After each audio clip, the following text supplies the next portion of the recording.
Yeah, well, hello everybody, and welcome to Vinyltreasures. I'm your host, Johnny G. John Galindo, coming to you live each and every Wednesday right here on Oldies and More Radio, also live on the YouTube stream. Want to welcome you to the December 3rd, 2025 Vinyltreasure show. Hold on a second, folks.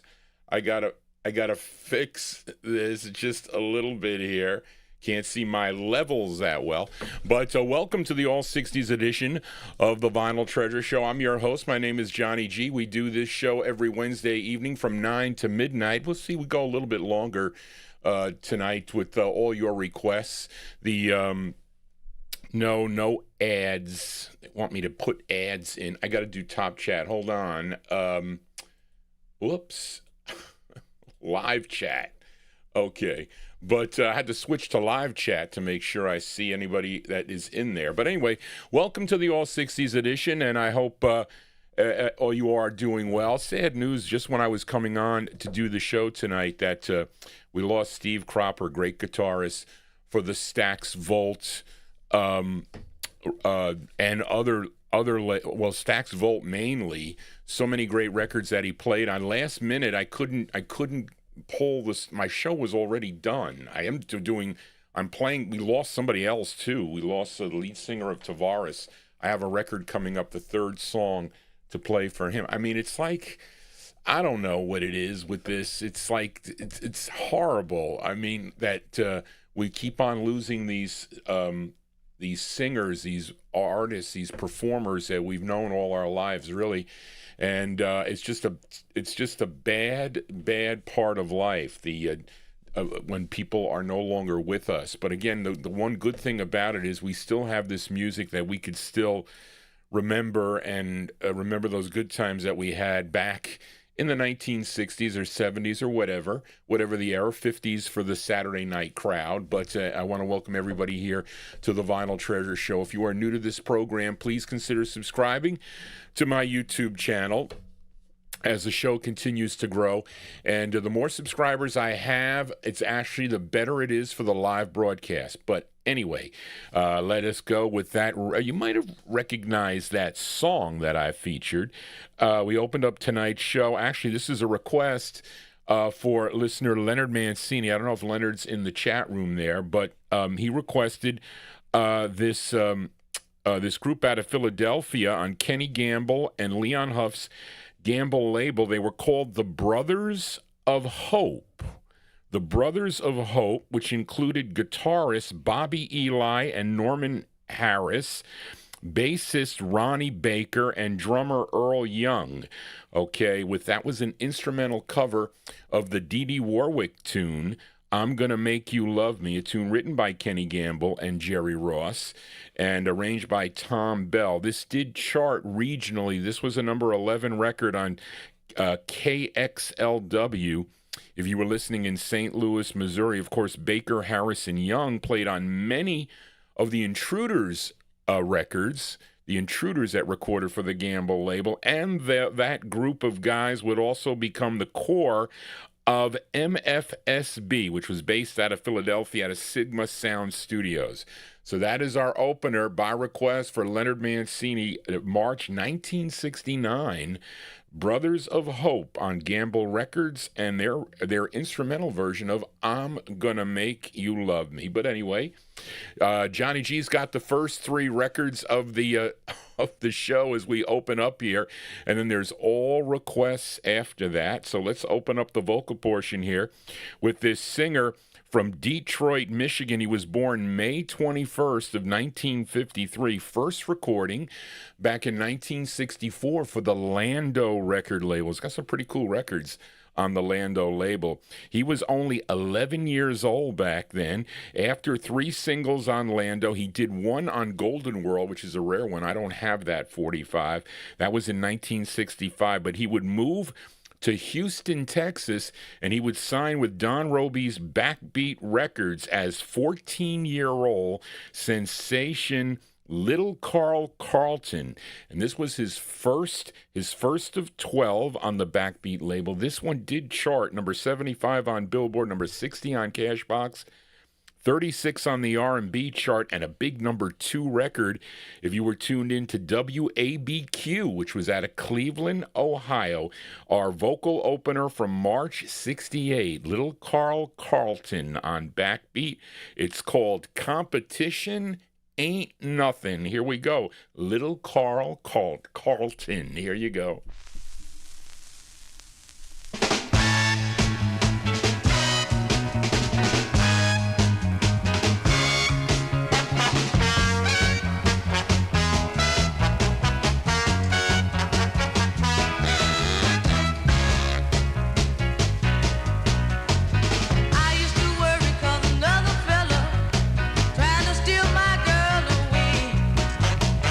I used to toss and turn all through the night.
There you go there with the opener.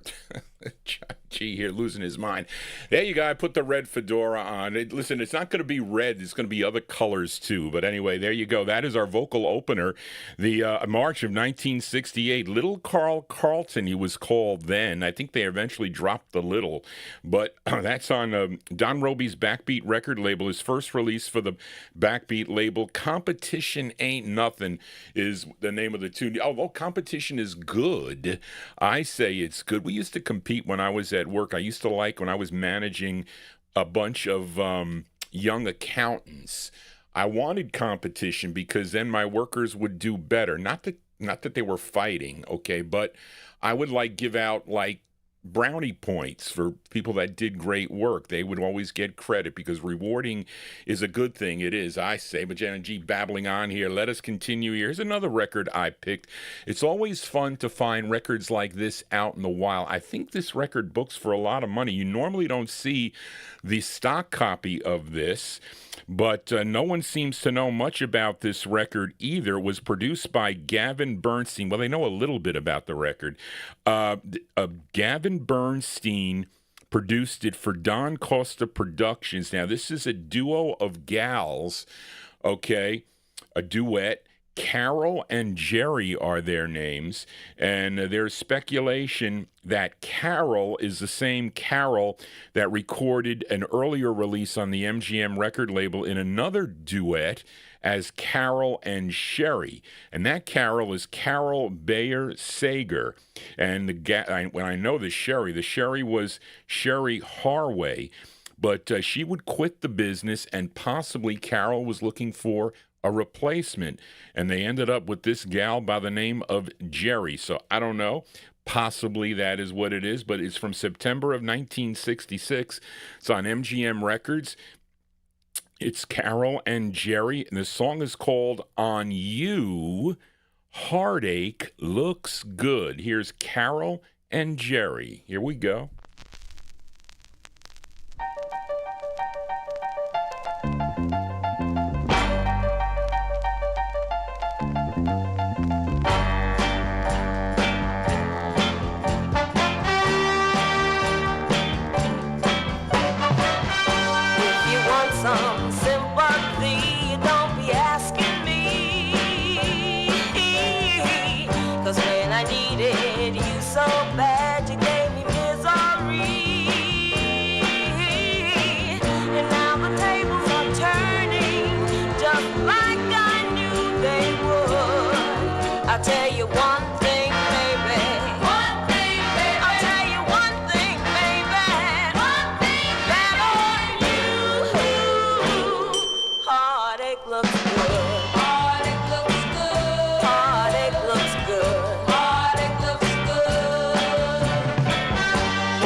One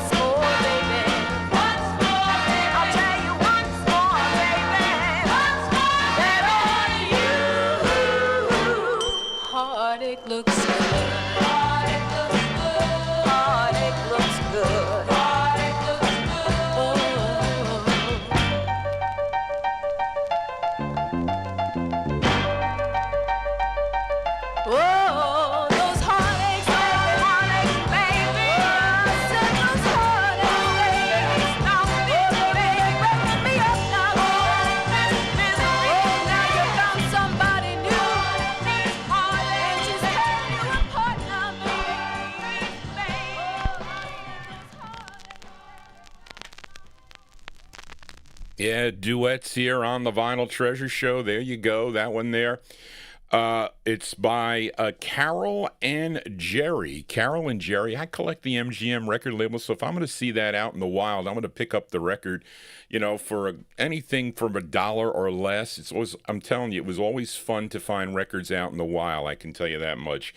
But that one there, September 1966 release there on the MGM record label. On You Heartache Looks Good. I don't know, does the fedora look good? I'm getting a pecan color. It had not come in yet. I bought a bunch of things on what's it called? Cyber Friday, Black Friday? Is that what? No, it's not Cyber. That's Monday. I think it's called Black Friday. So I ended up getting another Audio-Technica turntable. I wanted the silver, but somebody told me that they don't make the silver anymore. They're discontinuing it. So I was able to get, and it was $50 off, and New York charges sales tax. So yeah, I think it was about $400 and something, I think it was. So I kind of saved on the taxes, and then I didn't get anything else. I'm getting some bags, unlimited boxes. I'm getting a bunch of 45 boxes and some white sleeves and some plastics to put some of the 78s in, because Bill Old told me I never used to do this before. I used to put the 78s in the plastic sleeve, but I never put cardboard backing behind them. So I figured that was probably best to do, because, with the 78s, they're too delicate. They'll break by just looking at them. So I ended up buying, so I ran out of the plastics. I got the cardboards, but I ran out of the plastics. And then I got to go through my 78s, because they're not in any, well, some of them are. I'm not going to say that they're not, but some of them are in alphabetical order. But anyway, somebody was talking about filing their records. I say, if you're collecting small labels, you can file by label. But if you're collecting like Columbia or Epic and get all those labels, I don't know about putting them by label. I guess you can. You just got to know what the number of the record is. And I never wanted to do that. I file everything by artist. I think that's the best way to do it. But hey, that's Johnny G. Let us continue here on the Vinyltreasure show. I received some bad news, Jeff.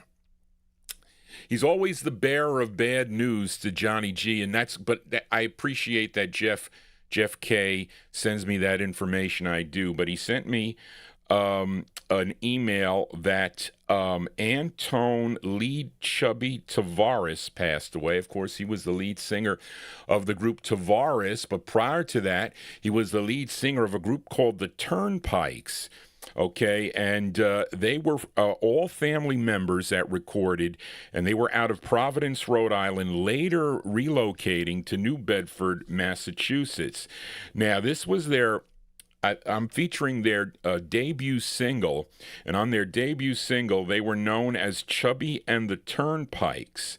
Okay, and again, it features the late Antone Lee Chubby Tavvaris on lead. This tune written by Gerald Sims, arranged by Martin Holtzam, and this was their first of two on the Capitol label. I will tell you that both their records, Spence Wooten sold me both their Capitol releases, and okay, they weren't 10 cents.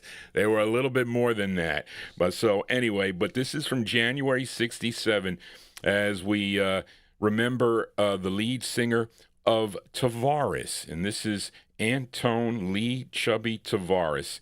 Passed away November 29th, 2025 at the age of 80. Here are Chubby and the Turnpikes on Capitol. It's called I Didn't Try. This is from January 67. Here you go, folks.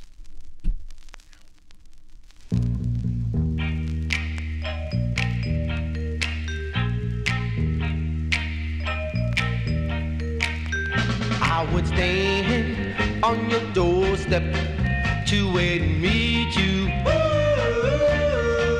and I would bring you flowers and candy to formally greet you, 'cause I want your love, really, really, and I know that you want a true guy. So if you don't see a possibility, you can't say I didn't try. Oh, wear my Sunday best to make an impression.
Yeah, that is a late Antone lead, Chubby Tavvaris on lead there. Recording is Chubby and the Turnpikes. On their second release, they're only known as the Turnpikes. And that one there from January 1967, that's their first of two on the Capitol record label. Of course, they would become Tavvaris. I think the first two records, I forget what they were. They have some great records on. I don't know if they're too late because I probably could feature Tavvaris here on the Soul Show. I mean, I probably don't go past 1975, I think possibly. But this is from January 67, Chubby and the Turnpikes, I Didn't Try. And they would actually have they were Tavvaris in the late 60s, early 70s, and they would have a street named after them. It was called Tavvaris Brothers Way. Okay, and I think I don't know if that was in Providence, Rhode Island, possibly, I think, when they were originally from there. But anyway, and you are listening to Johnny G. I am host of the Vinyltreasure Show. We do this show every Wednesday right here on Oldies and More Radio. That is the stream, and we're here on YouTube, which is a visual. And I hope you would consider subscribing to my show. Tell your friends about this show. And I have to say, I've been receiving lots of Christmas suggestions. Remember, Christmas Eve is Wednesday. I think that's a Wednesday evening. So many of you will be with your families that day. Maybe some of you, although those of you that celebrate Christmas, but I hope to be in the background of your parties possibly. So I have received probably 100, well, it's well over 100 and something requests and lots of duplicates, so that is good. So the ones I have multiple requests for will definitely be played, but they are just suggestions. There's some, and again, that is basically a soul show, but I'll be playing 1950s Christmas records. I gotta stay away from the big hits though, because I can't do that on YouTube because they will shut me down in a minute. So I'd love to play Elvis. I can't play Elvis. I can't play Rockin' Around the Christmas Tree. I can't play those standards. And this show is not really built on hits. It's always built on, records that were in the mainstream, but may have been hits regionally, and that's what I focus on here, and that kind of keeps me out of the hot water. It is, but again, the one thing I will say is, if they do shut me down, like they did last week on the Wednesday show, they shut me down with what I played High Heel Sneakers, I think, for Cool Ant. They shut the show down, so I restarted. I stayed on Oldies and More, but I restarted the live stream, and it comes. I'll if that happens again, and it's early.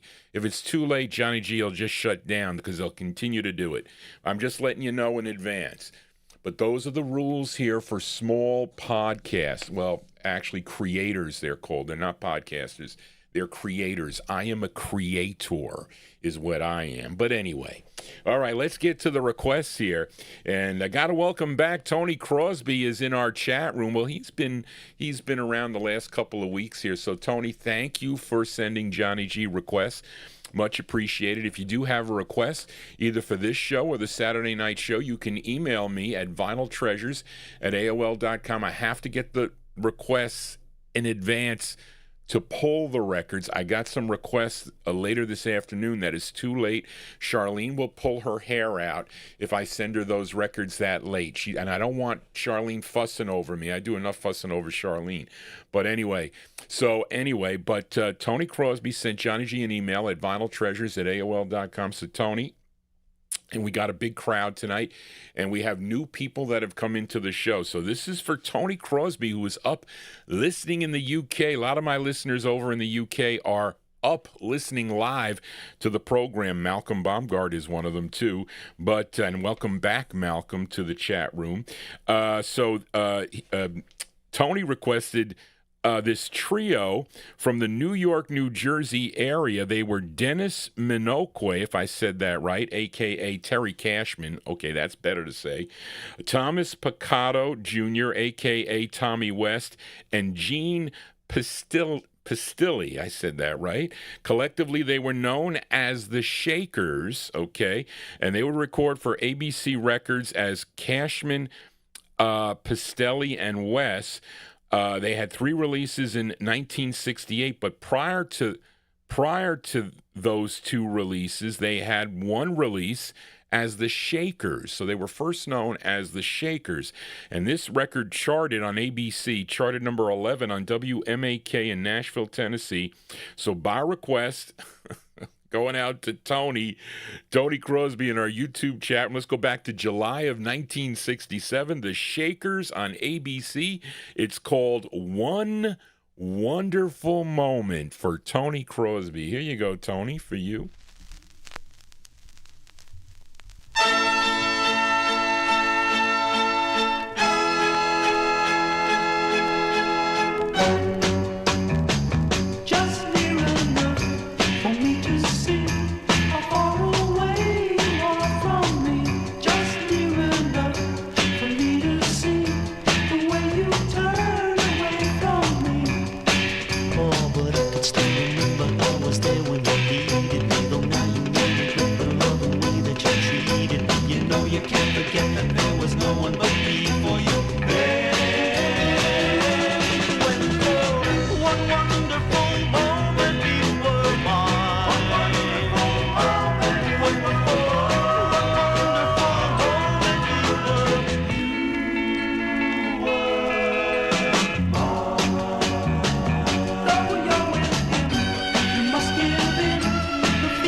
There you go. That one there by request for UK listener Tony Crosby in our YouTube chat room. That's the sound of the Shakers. You know, they also recorded on ABC as the Magpies, and also the Buchanan Brothers on the Event record label, and also Morning Mist on the Event. Those are records that I would buy for $1 from my Doowop collectors that would sell me, you know, expensive vocal group records. I would get all those records for $1. Sometimes, I guess, if I did a quantity thing, they give me a little bit of a discount. But anyway, there you go. From July 67, going out to Tony Crosby in the UK. The Shakers, One Wonderful Moment is the name of the tune. One Wonderful Moment being here on a Wednesday evening. Thank you all for being here. If you like what you're hearing, please give me a thumbs up and let us continue. Let's fill a request for listener Adrian Viterbo in our YouTube chat room. And he requested this group that formed at Burbank High School in San Antonio, Texas back in 1958. And they were called Sonny and the Sunglows. First recording in 1960 for the Cool record label. And that label, Cool Records, has, well, it looks like Cool cigarettes. Is anybody familiar with Cool cigarettes? There used to be a penguin on I think there was a penguin on the logo, and it was a cigarette that my Aunt Mary used to smoke, but she stopped.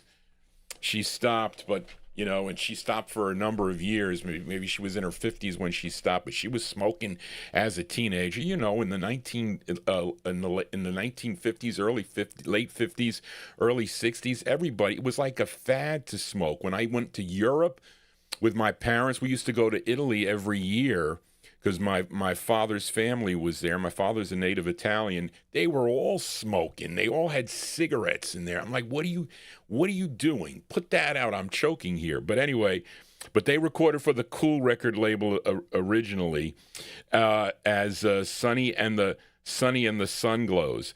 Okay, and both they did recordings in English and in Spanish. They did, and recorded for different labels. In 1963, they would change their name to the Sunliners, and they would have their biggest hit was a cover of the Little Willie John song called "Talk to Me." I think I played that for Amy King.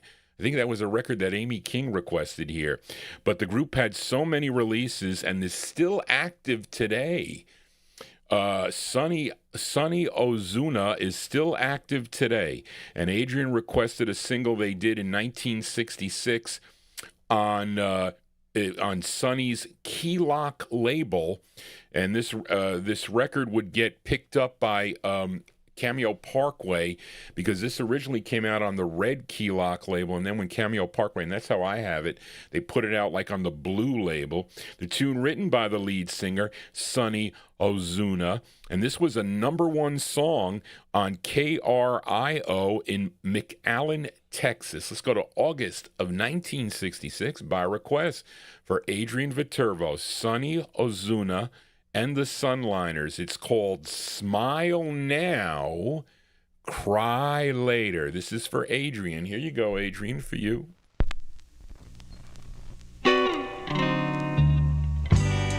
Smile now, cry later.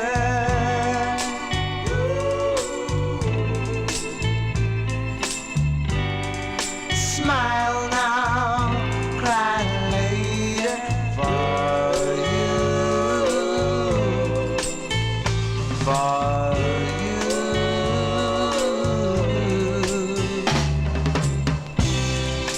My friends tell me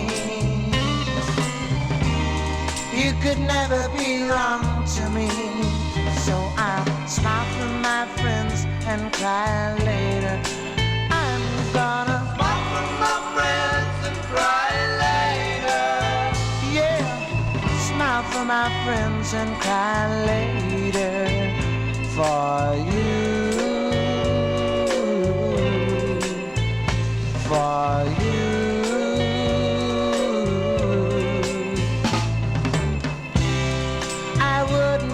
Crying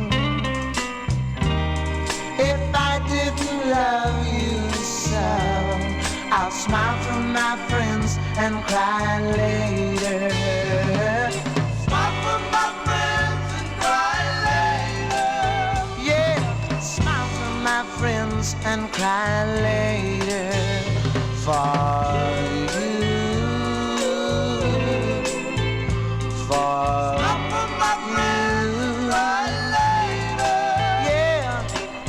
that you love me, that you put nobody else above me, that you cross your heart. Smile for my friends and cry later. I'll be crying for you. Oh, Johnny G getting caught here on the Vinyltreasure show. There you go. That one there by request for Adrian Viterbo in our YouTube chat room. That's a great sound of Sonny Ozuna and the Sunliners, August 1966, released there on the Key Lock record label. It's called Smile Now, Cry Later is the name of the tune, and that was a big #1 record on KRIO in McAllen, Texas. Let us continue here on the Vinyltreasure show. Let's fill a request now for a listener. Where's my last page?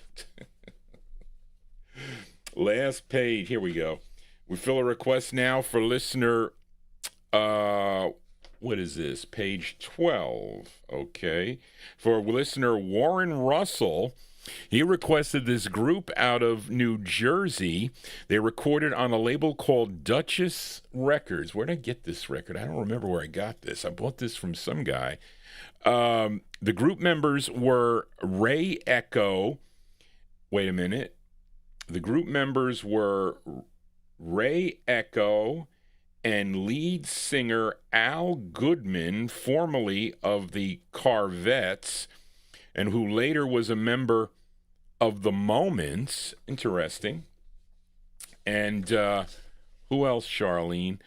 And a member of Ray Goodman and Brown. So, Charlene, we only know 2 members of the group, I guess. Okay, yes, I guess that's it. Let me see. This was produced by Clarence Hunter, and it's arranged by Larry Lucy. Now, this came out in June of 1968. The group is called The Vipers.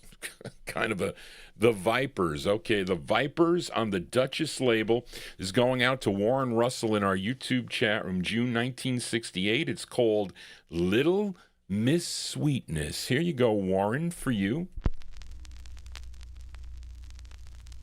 There she goes. Come here, girl. That's Miss Sweetness. All right. Ooh, little Miss Sweetness. Little Miss Sweetness. All right. That's what they call my baby. Every time she's passing by. Sugar lips. From her sweet lips, starting a reaction, bringing me so much satisfaction. That's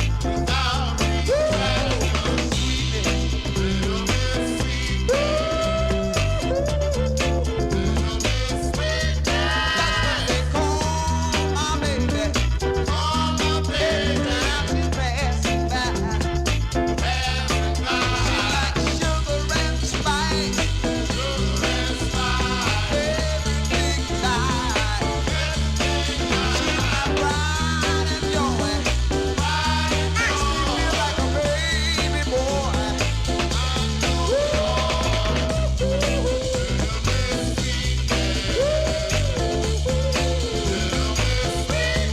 That's what they call my baby, baby.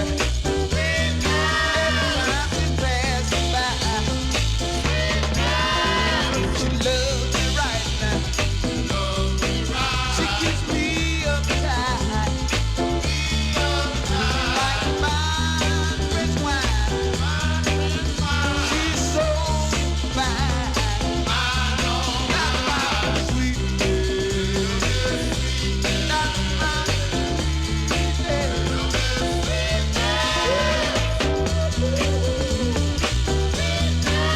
That's what they call my baby.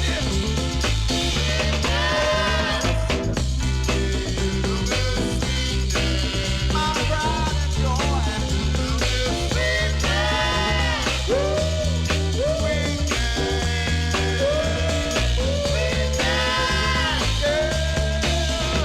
Miss Sweetness,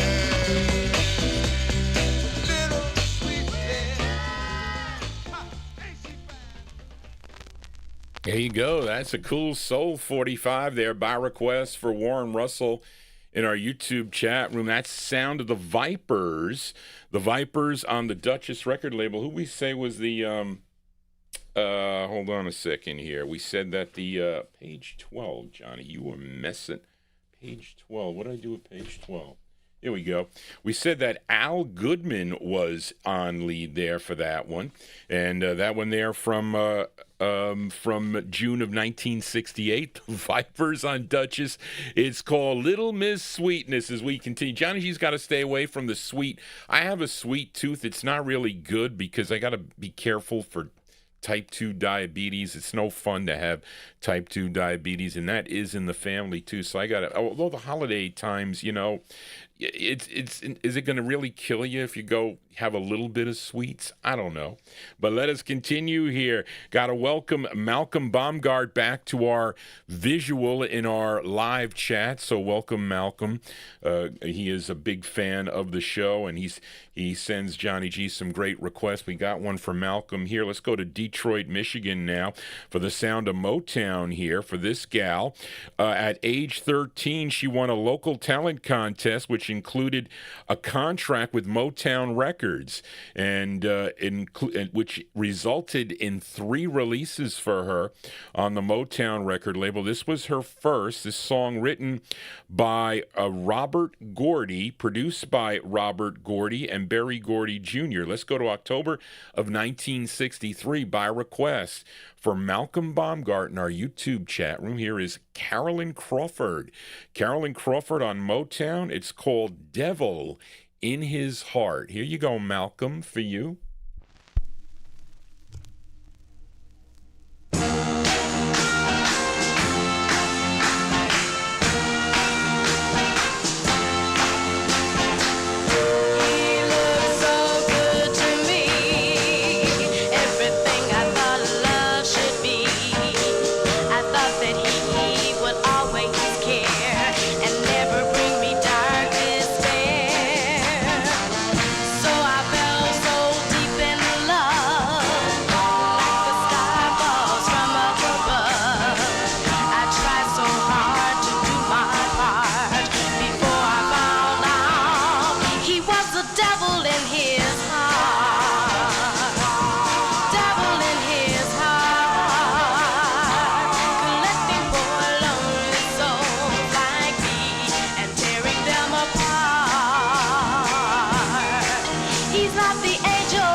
There you go, Sound of MOTOWN here on the Vinyltreasure show. That one there going out to Malcolm Baumgarten, our YouTube chat room. That's the sound of Carolyn Crawford.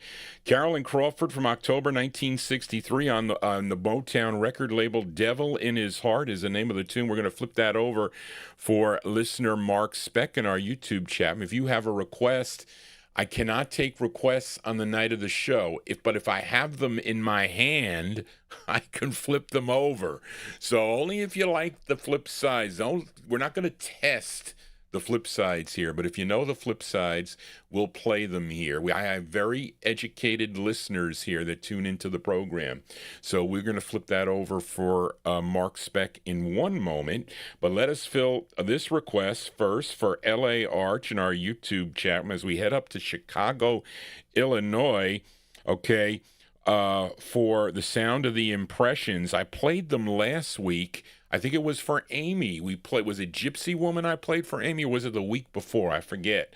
But that was their first release on the ABC Paramount record label. And Arch requested their 19th release.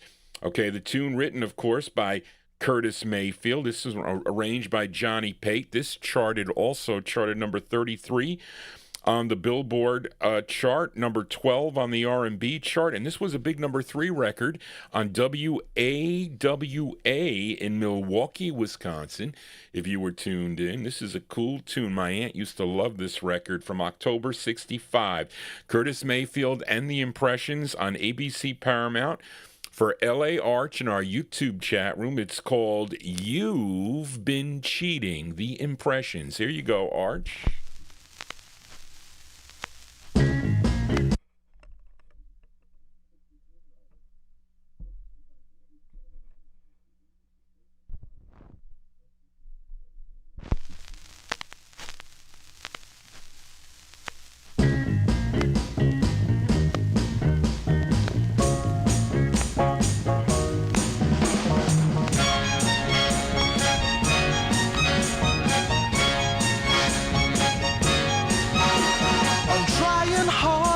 forget that you've been cheating,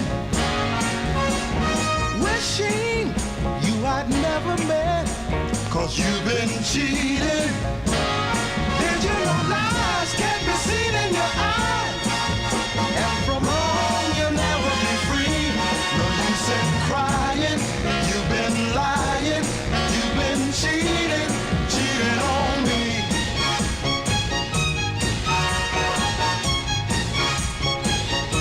Yeah, you made me suspecting, I know. You don't want me. Cookies crumble, and that's how it goes. You don't want me. Did you know lies can't be seen in your eyes, and from wrong you'll never be free? No use in crying, you've been lying, you've been cheating, cheating on me.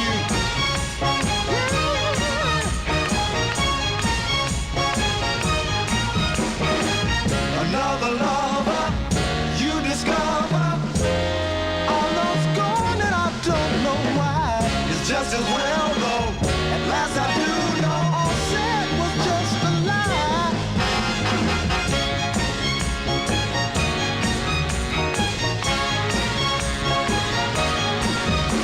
So I'm trying hard to forget. You've been cheating, wishing you I'd never met, 'cause you've been cheating. Did you know lies can be seen in your eyes, and from wrong you'll never be free? No use in crying, you've been lying, you've been cheating, cheating on me. You've been cheating, you've been cheating, you must not love me. You've been cheating, you must not want me. You've been cheating, you just don't care. There you go. That one there going out to LA Arch in our YouTube chat room. That is the is the sound of the Impressions. Curtis Mayfield and the Impressions. Listen, if that record don't make you want to get up and dance, I don't know, whatever. I would listen, Johnny G. Barbara, if she was here, I would dance with Barbara. There's like enough of a space up here. I have two sofas up here. Those of you that have come up here to the attic, you know, Karen Efron, you know, you've seen that there's some space there to dance. So Barbara was like, I don't know how to dance. I said, well, you don't know how to dance. You just follow me. Okay, you follow what I do, and you do the same thing I do, and then I'll kind of like spin you around a little bit. You'll get into it. She did. But there you go. That one there going out to LA Arch in our YouTube chat from October 1965. Curtis Mayfield and the Impressions on the ABC Paramount record label. You've Been Cheating is the name of the tune. Johnny G ain't been cheating, I can tell you that much, but we're going to flip that over for Mark Speck momentarily, but we're going to get this flip side request for Mark Speck. Let's backtrack to Malcolm's request for Carolyn Crawford, October 63. We heard Devil in His Heart on the Motown label, her first of three. Well, let's flip it over. Instant request from Mark Speck. It's called Forget About Me. Carolyn Crawford for Mark. Here you go, Mark, for you.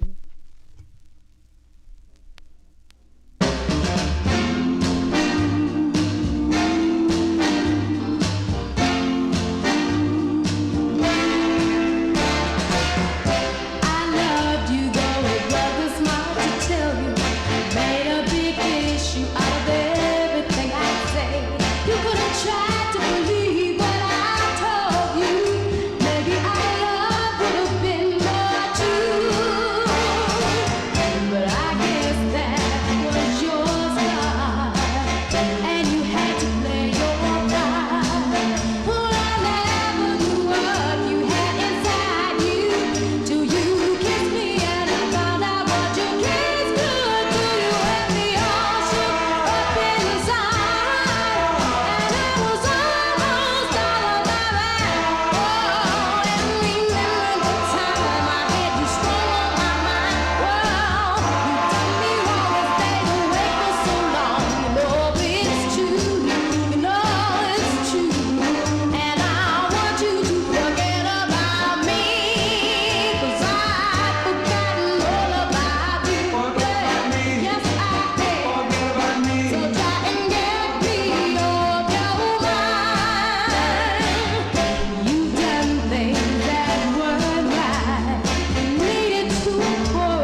That's a great two-sided 45. That one there, an instant request for listener Mark Speck in our YouTube channel, which her records are great, I have to say. Carolyn Crawford, My Heart is a Frown Turned Upside Down. That's a great record. The Flip Side is also good on that one, too. That one there, Carolyn Crawford, The Flip Side of Devil in His Heart. October 63, her first of 3 on Motown, Forget About Me. Well, don't forget about Johnny G. If you do have a Christmas request or a few of them, because I can't play them all. Listen, I have to be on at 3 o'clock in the afternoon on Christmas Eve to play all the records. But I might go on earlier.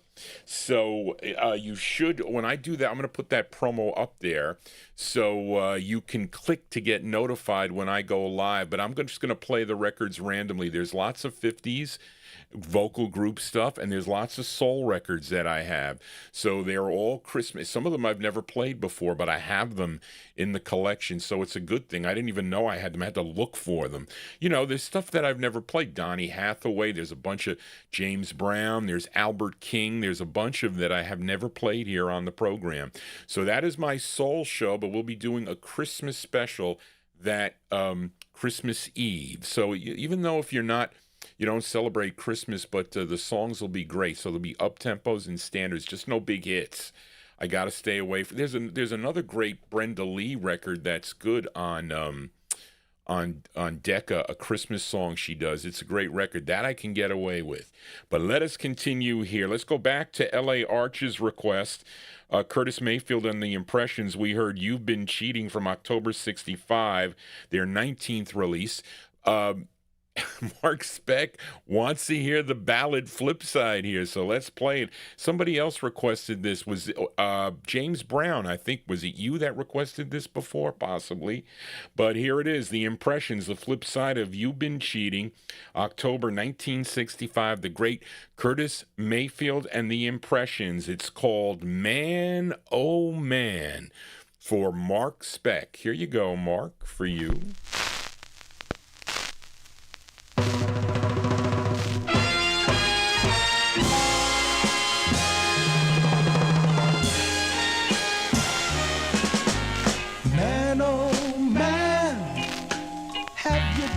To Spain, where the joy of laughing people make you happy again. Women so pretty, even more so at night, while in the streets their dance brings unto you such delight. And man, oh man, before you go home, catch a flight on to the wonders of God. Italy's beauty may put on a show to arouse all your love and make your heart grow. And I wanna go back to the sweetness of time. I wanna go back and reminisce what was mine.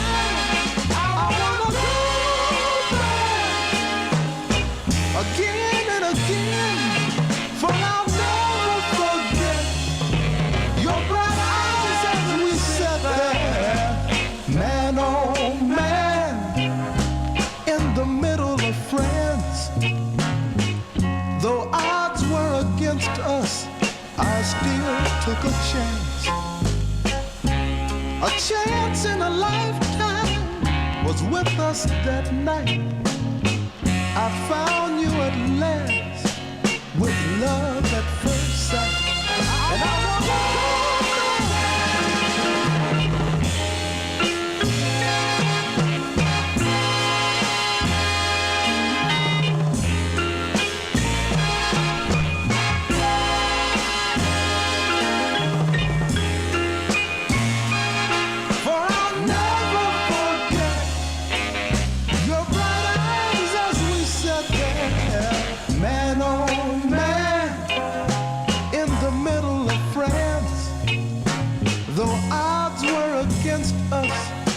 I still took a chance. A chance in a lifetime was with us that night. I found you at last with love at first sight. And I wanna go to the sweetness of time. I wanna go and reminisce what was mine. I wanna go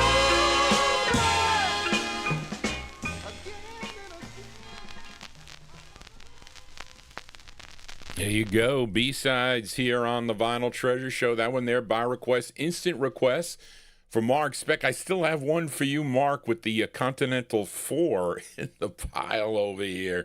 But that's the great Curtis Mayfield and the Impressions, October 1965. It's my 65. I'm telling you, the cataracts are almost ripe, folks. Impressions with Man, Oh Man on the ABC Paramount record label. Man, oh man, how about those Cincinnati Bengals here? You know, they have a chance, but they gotta beat the Buffalo Bills. They have to beat this Sunday, so they'll have a chance because they got to beat the Ravens again, and then they got two easy things. See, if they never lost to the Jets in New England, they would have been okay. Anyway, Johnny G babbling on here. Let us continue. Let's fill a request for UK listener David Dallison. Okay, he requested this singer, born in Norfolk, Virginia, but he was raised in New York City, began recording back in 1961.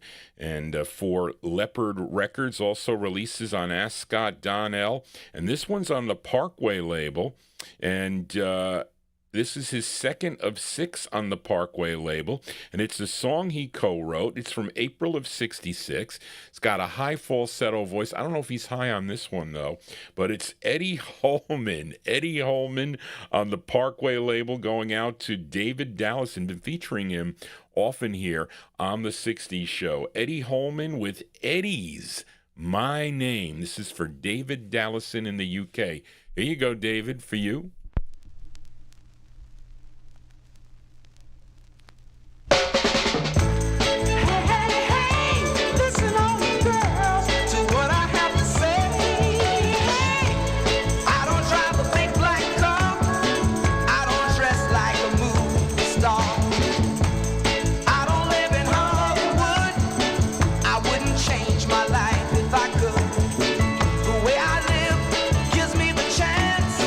To see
hold on one hold on 1 second, folks. Johnny G's got to check something here.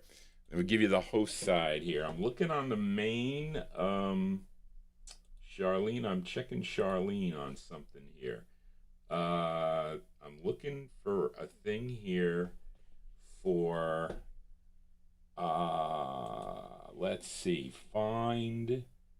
This is find. I want to make sure I got the right side here. Can't you take a hint? If that is the record. Whoops. VHM. You're checking Johnny G. Can't you... Wait, why is it hidden here? Why are these... Why are these hidden? It is correct. Why would somebody hide these things on me? Let me just save this, folks. Let me just save this, get out of this. You see, this is my, this is the main screen here. Well, actually, it's not. It's your screen. But anyway, let's go back to the host here. All right, so it is right. I had the wrong thing. But let's hold on a second, folks. Let me get this right. There we go. That's for David Dallison. David Dallison there from April 1966. That's Mr. Eddie Holman. Didn't have his high falsetto voice. That's his natural voice there. Eddie Holman. Eddie's My Name. It's on the Parkway record label. That's his second of 6 as we continue here on the Vinyltreasure show. Let's fill a request now for listener Graylin, a.k.a. G-Dog, in our YouTube chat room. And page 8. These are the gems. Here we go. And this is, he requested this girl group out of Chicago. Okay, first recording also on Chess Records as the Lovettes, Lovetts. That was in 1963. They had 2 releases as the Lovettes. Then later that year, they would change their name to the Gems. They would have 6 releases as the Gems on the Chess label. And this was the B-side to their 4th release. Okay, and now this group included Dorothy Hucklebuck, Teresa Washburn, Bertha Watts, Jessica Collins, and the lead singer on this side is Minnie Riperton. You remember Minnie Riperton from the 1970s? What was the song she did? I think it was Lovin' You, I think it was. When was that, 1976? I was in high school when that record came out on the Epic label. But she is on lead. Lovin' You. It's actually 1974 on the Epic label. But this is from September 64. It's going out to Graylin, a.k.a. G-Dog, in our YouTube chat room. The Gems on Chess. It's called Can't You Take a Hint? Here you go, Graylin, for you, the Gems.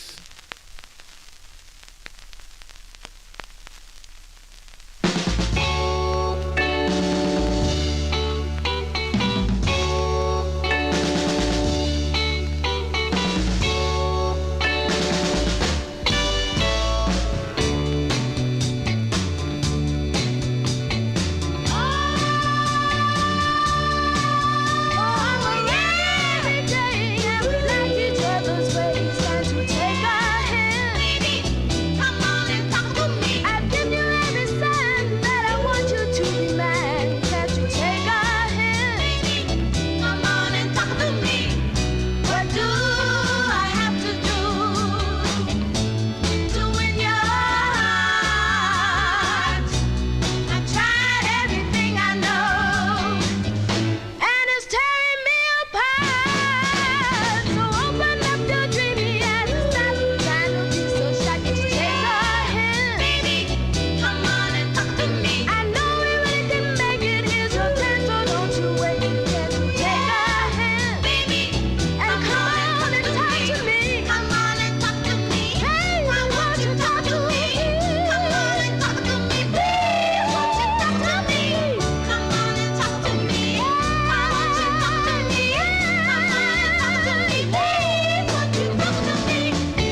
There you go. There you go. Those are the gems going out to Graylin in our YouTube chat room. That is the gems. That's Minnie Riperton on lead there with the high voice there. September 1964 on Chess Records. Can't You Take a Hint is the name of the tune. Geez, I can play the Kenny Woods record. A segue to that record I can do. But that is their, what did I say? That was their fourth of six, the gems on the Chess label. They do a Christmas record too, which a couple of you requested, I think. I forget who, but see, if you do have a Christmas request, send them to Johnny G at vinyltreasures@aol.com. I'm kind of accumulating them. I have done a few Christmas shows in the past, but the Wednesday show is going to fall on Christmas Eve. I'm not going to play regular music on that day. I'm going to play Christmas music on that day because there are so many Christmas records that have come out. I can't play them all, of course. I'm not going to stay away from the big hits. Okay, but there's some classics that some of my group listeners have requested, and Christmas music is Christmas music. It never gets old. It never does. But anyway, so get me your requests, even if it's one record. But because I've been getting a lot. Avatar sent me a bunch. Tommy Albergo sent me a bunch. I'm going to combine them. I'm doing a little sort there. I gave Charlene my file, and there are already some. And I researched a lot of the other ones in there. So there's some new ones. So if you do that, but you can send me requests also for the Saturday show, vinyltreasures@aol.com. Unfortunately, I can only play one request. That show is kind of I can't really go more than 4 hours on that show because it gets a little bit too late. But a lot of people come into the show because of the different time zones. The good thing about this YouTube thing is that the archive reaches so many people, okay, in other countries that tune into the program. So I have to thank everybody that has made comments on YouTube and whatnot. So I really appreciate it. And I hope you're digging on the tunes here. Again, this is Johnny G's show here.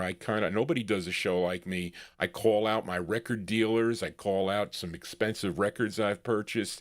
I haven't cursed on the air though, although I told YouTube this show is not for kids. But anyway, let us continue here. Let's fill a request now for listener Ron Harry in our YouTube chat room. As this singer, he hails from Memphis, Tennessee. Of course, he is the father of Carla Thomas, and he did several duets with his daughter. But he first recorded back for a Sam Phillips Sun record label, also for Meteor Records too. I think I have one of his singles on probably both those labels. I do. His biggest hit was a song called Walkin' the Dog, came out in 1963. Who requested that one? Bust the Bass, I think you did, requested Walkin' the Dog. But Ron Harry requested his 19th of 30 releases for the Stax record label, and this is a cover tune. This song dates back to 1945, first done by Deke Watson and his Brown Dots on the Manor label. You can hear that record on one of my 78 shows. But this tune written by Pat, it says written by Pat Best. This song, though, produced by him, Rufus Thomas, and Maxwell Thomas and Tom Nixon. It's arranged by, what was that? Onzie Horn? Is that right? Onzie Horn, Charlene's got here. Touch of the 70s here on the All 60s edition. We do touch the 70s. April 71, Mr. Rufus Thomas on Stax Records, going out to Ron Harry in our YouTube chat room, and his rendition of the tune, I Love You for Sentimental Reasons. Here you go, Ron, for you, Rufus Thomas.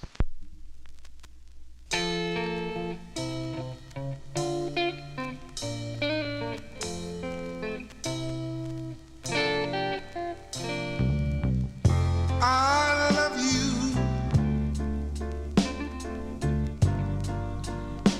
for sentimental reasons.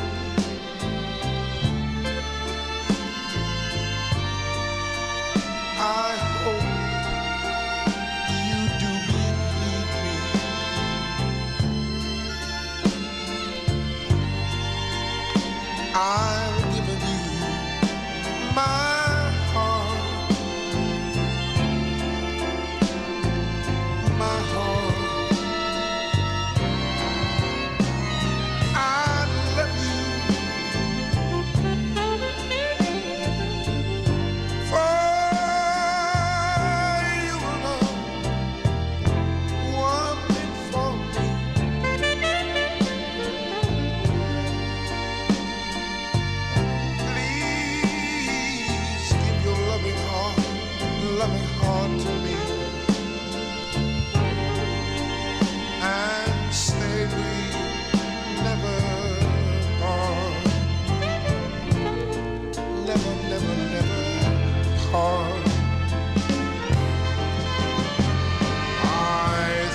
look into your eyes.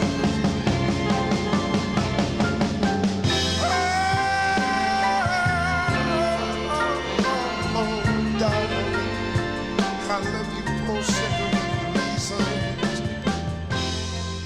I love you, I love you.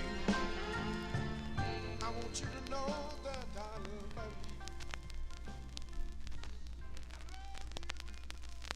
you. Wow, that is a different side of Rufus Thomas that you don't hear. I mean, you're usually going to hear like the breakdown, the breakdown and other things, and walking the dog. I mean, listen, that is so he shows you he can really sing. He can do that. There you go. That one there going out to Ron Harry in our YouTube chat room. April 1971, Touch of the 70s here on the All 60s edition on the Stax record label. I Love You for Sentimental Reasons.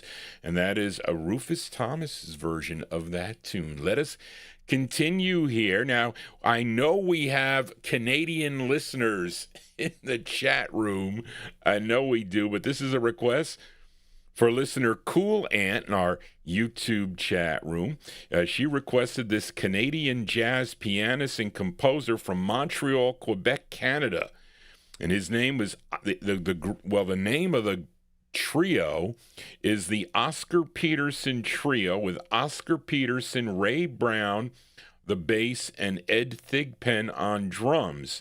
Okay, and this features a vocalist, okay, by the name of Clark Terry. Well, I don't know if we can call this a vocalist, okay, but he wrote this tune, okay, and this was his 10th release on the Mercury record label, and this bubbled under at number 101, and it was number 27 on WWIN in Baltimore, Maryland, and this was the theme song, okay, the theme song from Soupy Sales TV show, okay, called Pookie's Theme. Really, Charlene? I didn't know that. I didn't know. The only thing that I knew the song is called Mumbles, okay, and the only person that I knew didn't Dick Tracy have one of the characters' names Mumbles? you never understood what he said. But anyway, let's go to September of 1964 by request for Cool Ant in our YouTube chat room. This is the Oscar Peterson Trio, okay, and it features Clark Terry on lead. It's on the Mercury label, and the song is called Mumbles. Here you go, Cool Ant, for you.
As Johnny G mumbles along there. There you go. That one there going out to listener Cool Ant in our YouTube chat room there. I lost my place. Here we go. There you go. From September 1964, you see Johnny G collects the Mercury record label. I do. The Oscar Peterson Trio is the name of the tune. That's Clark Terry on lead there. Song entitled Mumbles. That's on the Mercury record label. There is a video, I think, of him doing this live. I saw that on YouTube somewhere. So there you go. And that was the a song that was played on the Soupy Sales TV show, which I think they are on YouTube, if I'm not mistaken, or parts of the shows. I don't know. There's really some interesting stuff that's been on YouTube lately. Some of these documentaries about some of the these artists like Big Joe Turner and who else did I see? Fats Domino. There's a couple other ones somebody's doing, and they're like, 30 minutes. I don't know. Sometimes with these artists, they have such, stellar careers, and they go for many, many years. I don't think a half hour is enough. But anyway, let us continue here on the Vinyltreasure Show. Let's fill a request now for listener Frank and Jerry Gingaro in our YouTube chat room. And as we go to Harlem, New York for this group, and this group, they're called the Cadillacs. Okay, the group, I don't know. I thought I put the, okay, this is the later Cadillacs group. Okay, they did this one release on the Arctic label. Now, the song written by Jesse Powell and Esther Navarro, I thought I wrote this one up. It was produced, Jesse Powell, their longtime band leader, of course, and Esther Navarro was the group's manager for many, many years, dating back to 1954. Now, the members at this time were Fred Barksdale, Alvin Bobby Taylor, Ray Brewster, and Milton Love. And this one came out in November of 1964. These are the Cadillacs. It's on Arctic Records. It's going out to Frank and Jerry Gingaro. The song is called, one word, the song is called Fool. Here you go, Frank and Jerry, for you.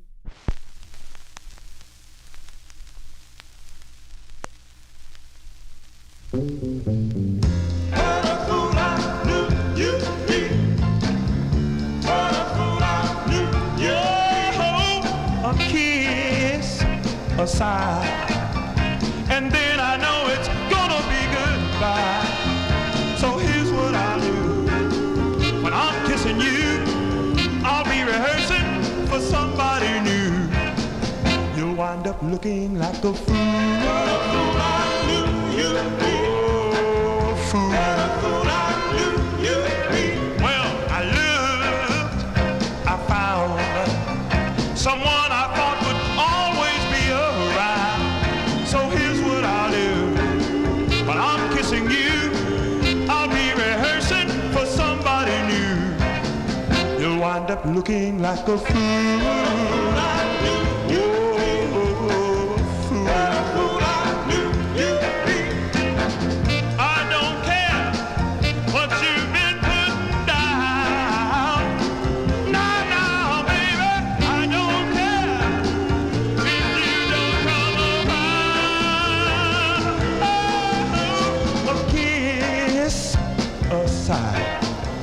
And then I know it's gonna be goodbye.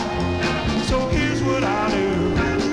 When I'm kissing you, I'll be rehearsing for somebody new. You'll wind up looking like a fool. I knew you'd be a fool. What a fool I knew. Don't you know you're gonna love me, baby? What a fool I knew. And you're gonna be a fool for me, baby. What a fool I knew. Many times you told me that. What a fool I knew. But you know you told me a lie. There you go, the sound of the Cadillacs. I think that's Ray Brewster possibly on the lead there for that one. But we're going to flip it over here also because Frank and Jerry requested the flip side of that. November 1964, the Cadillacs on the Arctic label. Fool is the name of the tune. I think Ray, I don't know if that's Milton Love. What do you think, Frank? Who is that? Maybe Ray Brewster, the lead on that one. But let's flip the 45 over here, folks. We do an instant flip side here for Frank and Jerry. I apologize for not talking into the mic. So this, this flip side here of Fool, this side written and arranged by Horace Ott. That's the name, but I used to see that on the 45s. I always bought the 45 with Horace Ott on it, no matter what. Writer or producer, whatever. And Jesse Powell, the band leader, also produced this November 64. The Cadillacs on Arctic Records for Frank and Jerry Gingaro. It's called The Right Kind of Lovin'. Here are the Cadillacs.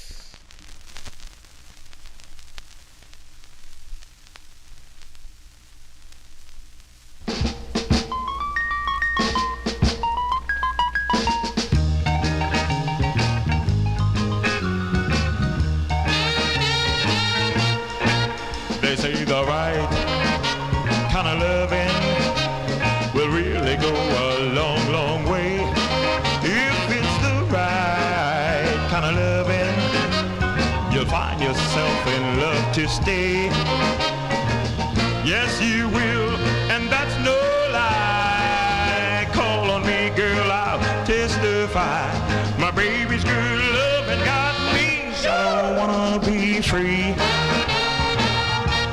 The right kind of loving, the right kind of loving, the right kind of loving, the right kind of loving, the night kind of loving, the right kind of loving, yeah. Well, the right kind of loving getting you ain't nothing you can do. Now when the right kind of loving really gets you uptight, you can try. No, but you'll never get out of its sight. Well, you might as well get used to it, 'cause you can't undo it.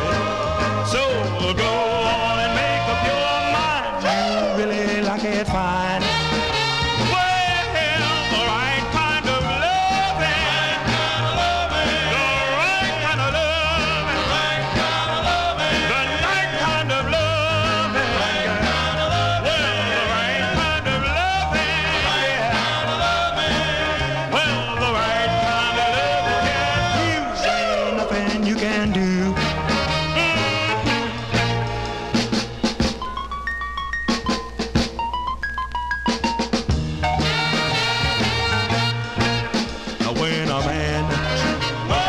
Trouble, he needs a good woman by his side, someone to love, kiss and hug him, and help him to keep his pride. Well, I sure would have been a goner, if I didn't have you in my corner. Well, my baby's good loving got me, I don't wanna be free.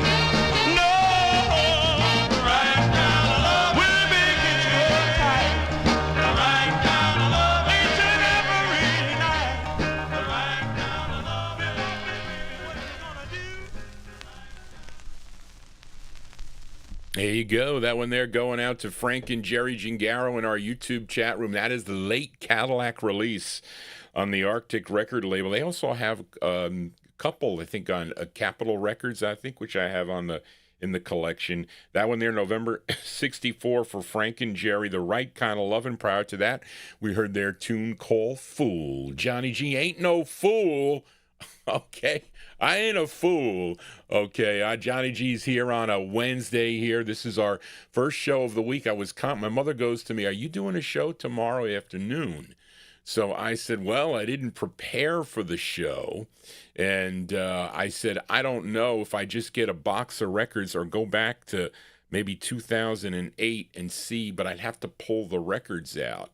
But I'd have to see. But I doubt it. Charlene will get mad at me if I do a show tomorrow. But anyway, let us continue here on the Vinyltreasure show. And let's fill a request for listener Amnon. Okay, as this next singer, he hails from Coahoma County, Mississippi. Okay, and he first began singing gospel in the early 1960s. He would sign with Doc Russell's Gold Wax label in 1964. I feature him often here on the Soul Show. He would have 14 releases on Gold Wax through 1969. Now, Amnon requested his 7th release. This tune written by Chips Moman and Dan Penn, produced by Quentin Klauch and Rudolph Russell. And this one arranged by Dan Penn and Chips Moman. This did chart also number 77 on the Billboard chart, number 10 on the R&B chart, and this was a number 5 if you were tuned in to WQXI, which is out of Atlanta, Georgia, from December 1966 for listener Amnon. Here is James Carr. James Carr on Gold Wax Records, and it's called The Dark End of the Street for Amnon. Here you go, Amnon, for you.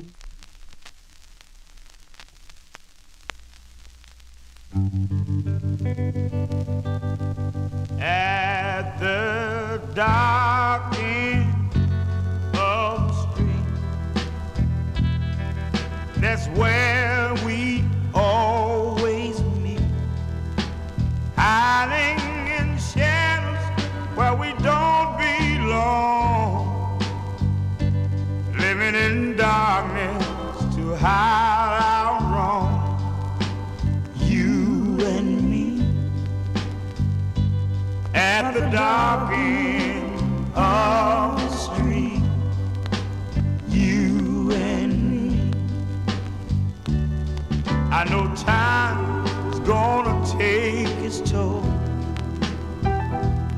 We have to pay for the love we stole.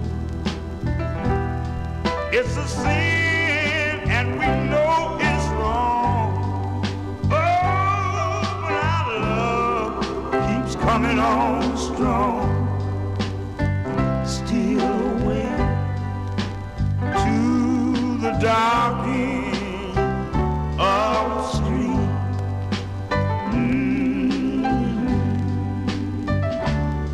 They're gonna find us. They're gonna find us. They're gonna find us, Lord, someday.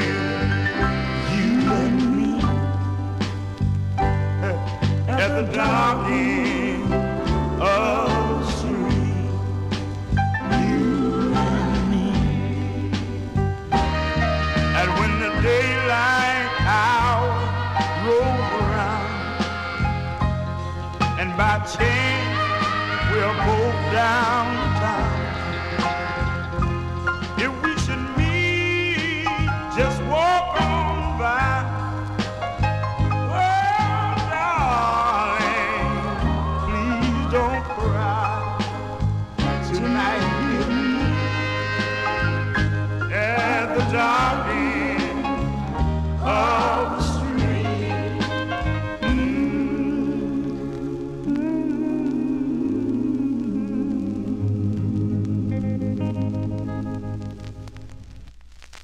There you go. That one there by request for listener Amnon. He also requested the flip side of this. We're going to flip this 45 over here. That one there, December 1966, the great James Carr on the Gold Wax record label, The Dark End of the Street. Some other artists recorded that tune also, by the way.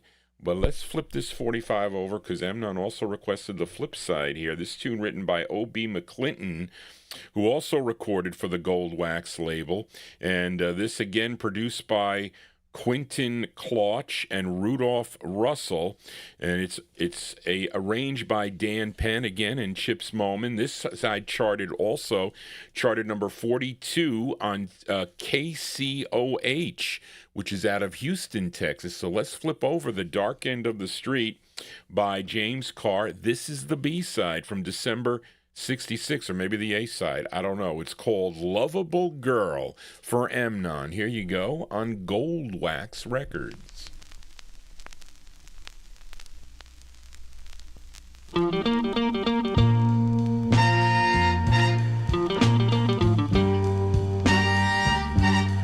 Hot just like fire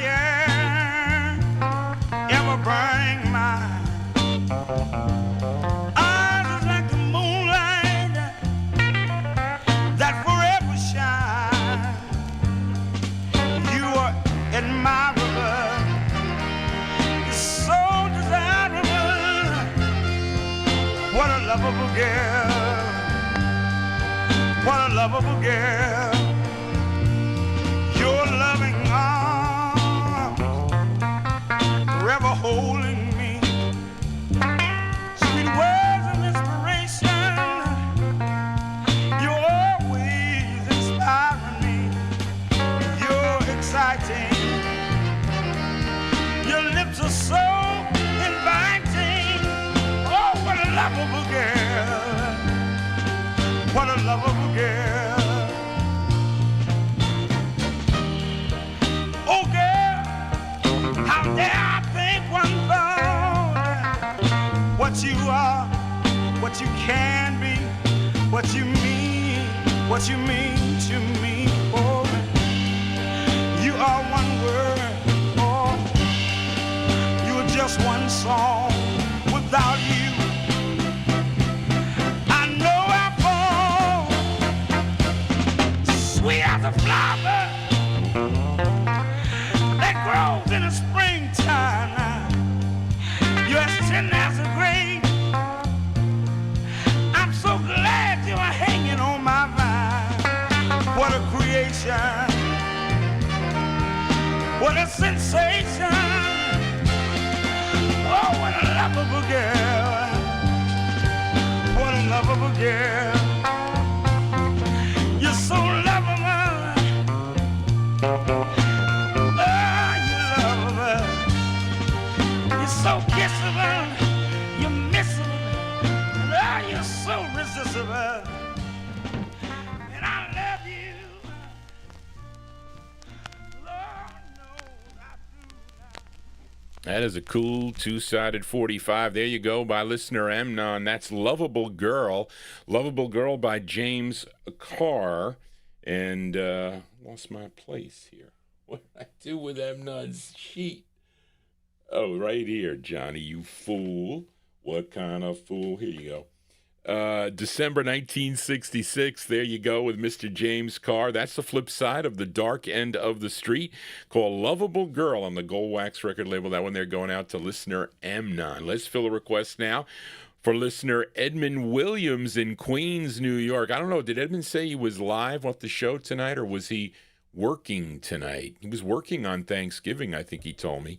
But the interesting story with this record, so my aunt just bought she must have bought about $40 worth of 45s from Seymour Pollock. He was the disc jockey, not the disc jockey, he was the jukebox guy around town. And so she would see him occasionally, and he would open the trunk of his car, and she would buy 25 45s for $2, but it was like potluck. So she would bring, we moved out of in 1964, we moved out of my grandmother's apartment. We were in the basement apartment, and we bought this house here. So she would bring the records up here. She would have dinner with us. My mother would cook something. So I had that General Electric Victrola. You know the General Electric ones, and they would close shut. They were like plastic.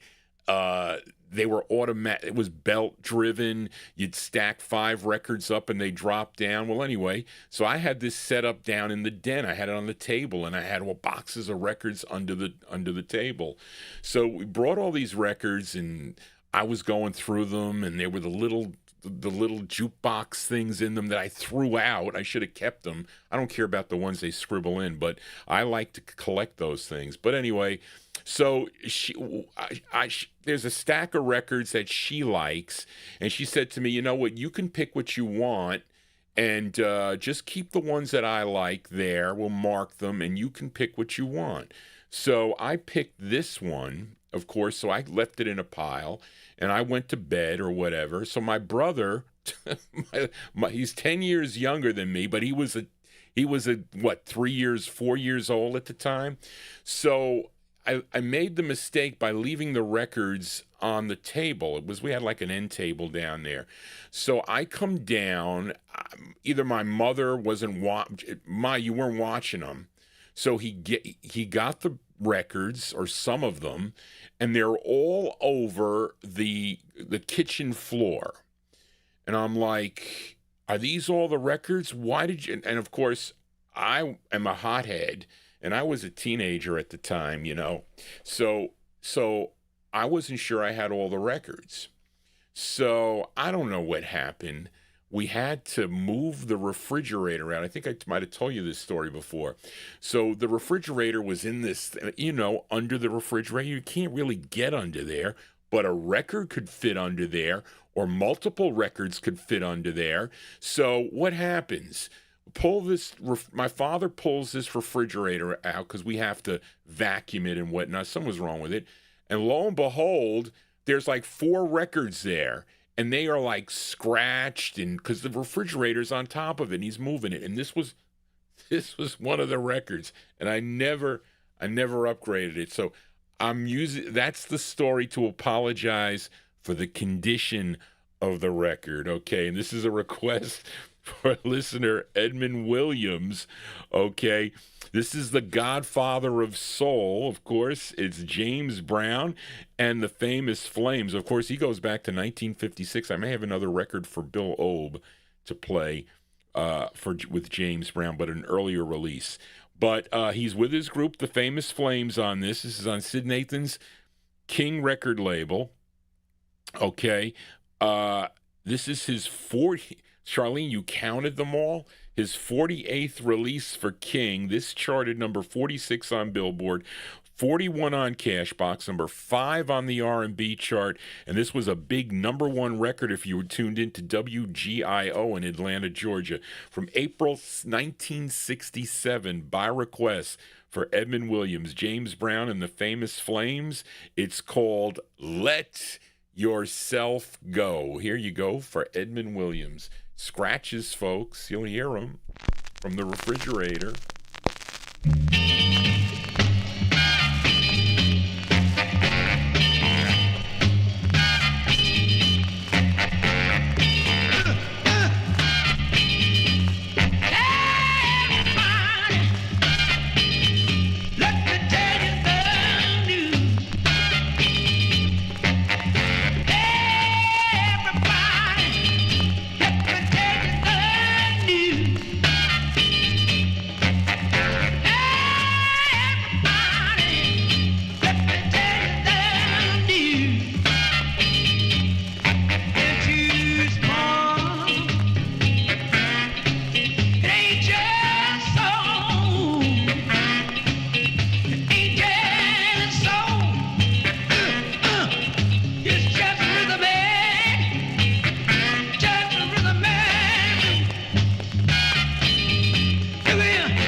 You hear that?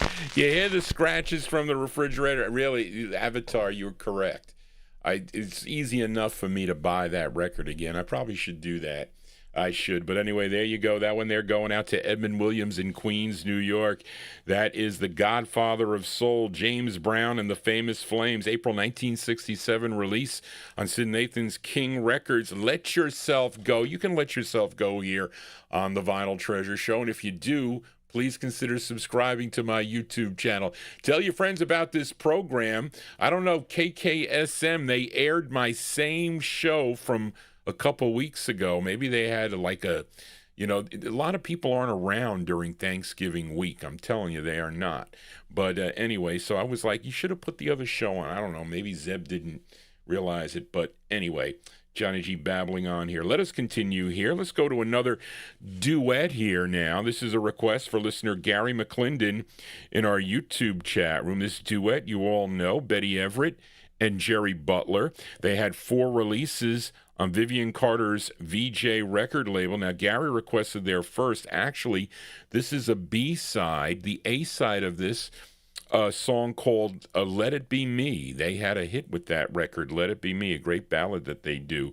This side, a tune written by Jimmy Reed, who did it first back in 1955 for the VJ record label. And didn't Elvis Presley do a version of this tune? I think he did. But this did chart, though, for them. Number 21 on WDRC, if you were listening in Hartford, Connecticut. Let's go to August of 1964 for the great Betty Everett and Jerry Butler. For Gary McClendon in our YouTube chat room and their rendition of the tune, Ain't That Lovin' You Baby. This is on VJ Records. Here you go, Gary, for you.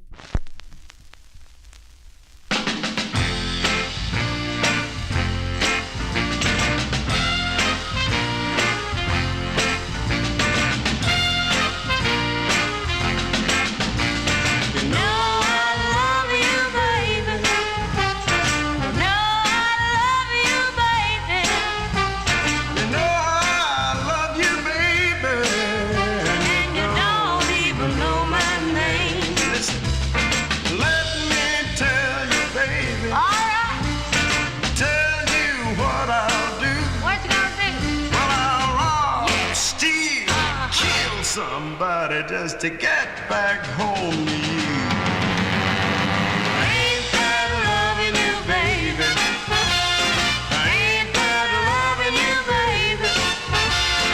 Ain't that loving you, baby? And you don't even know my name.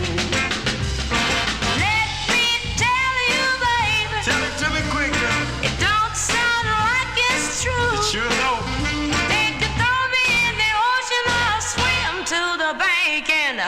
Crawl home to you. That's true. Ain't that loving you, baby? Ain't that loving you, baby? Ain't that loving you, baby? And you don't even know my name.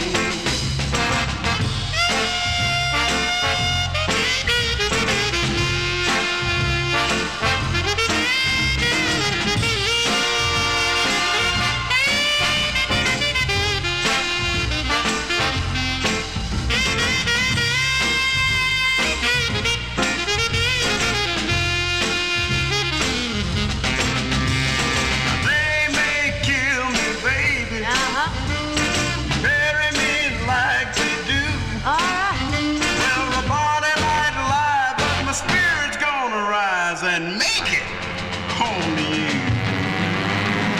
Ain't that loving you, baby? Ain't that loving you, baby? Ain't that loving you, baby? And you don't even know my name. Oh, you don't know. Ain't that loving you, baby? No, it ain't, because you don't know. Ain't that loving you, baby? No, I don't believe that you love me.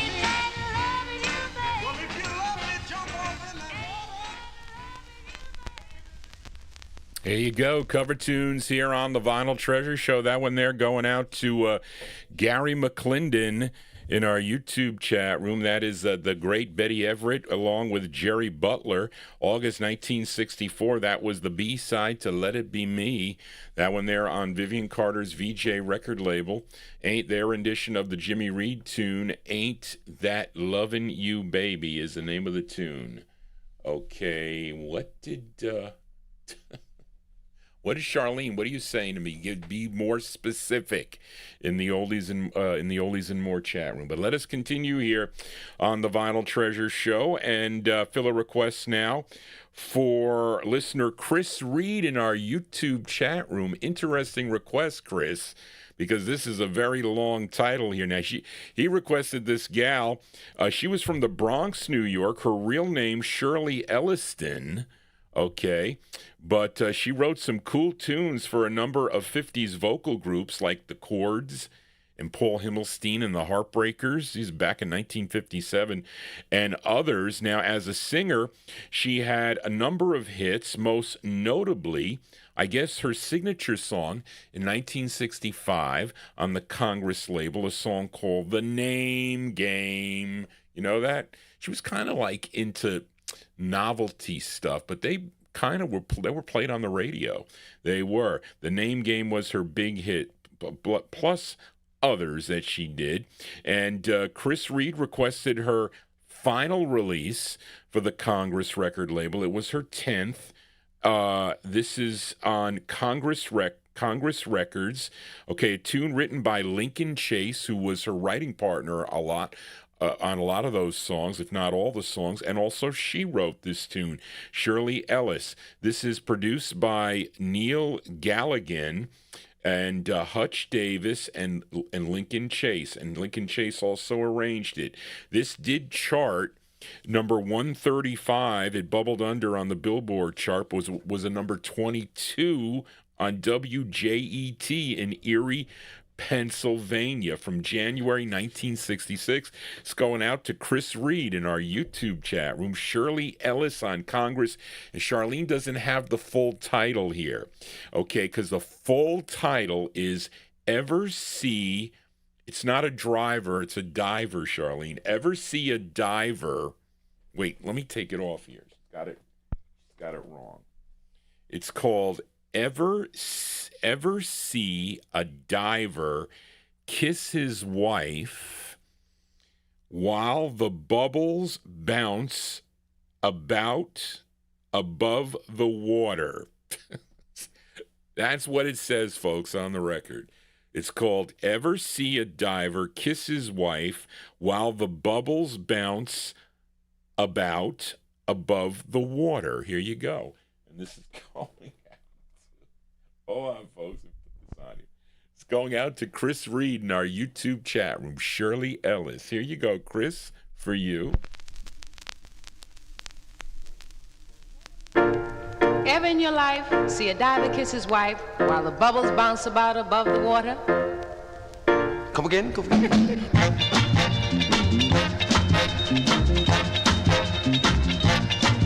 Did you ever in your life see low, see a diver kiss his wife, way beneath the ocean in the kingdom of the sea while the bubbles bounce about above the water? No, I've never in my life leave low, see no diver, never took no wife who way beneath the ocean in the kingdom of no sea while no bubbles bounce above no water.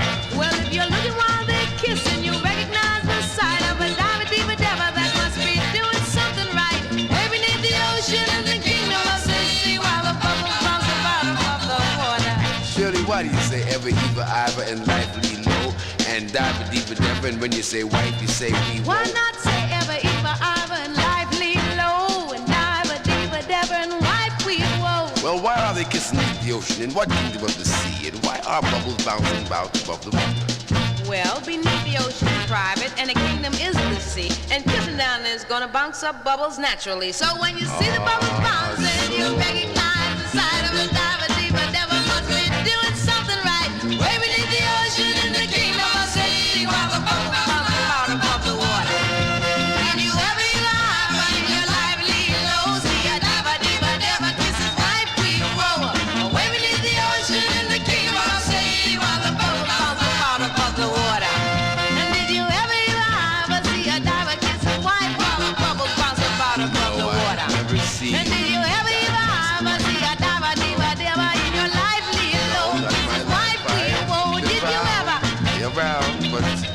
Did you ever? No, I'm afraid I haven't seen a diver quite. Ever in your life see a diver kiss his wife while the bubbles bounce about above the water? No, that bubbles bounce. Did you ever? Just don't fit in. Did you ever?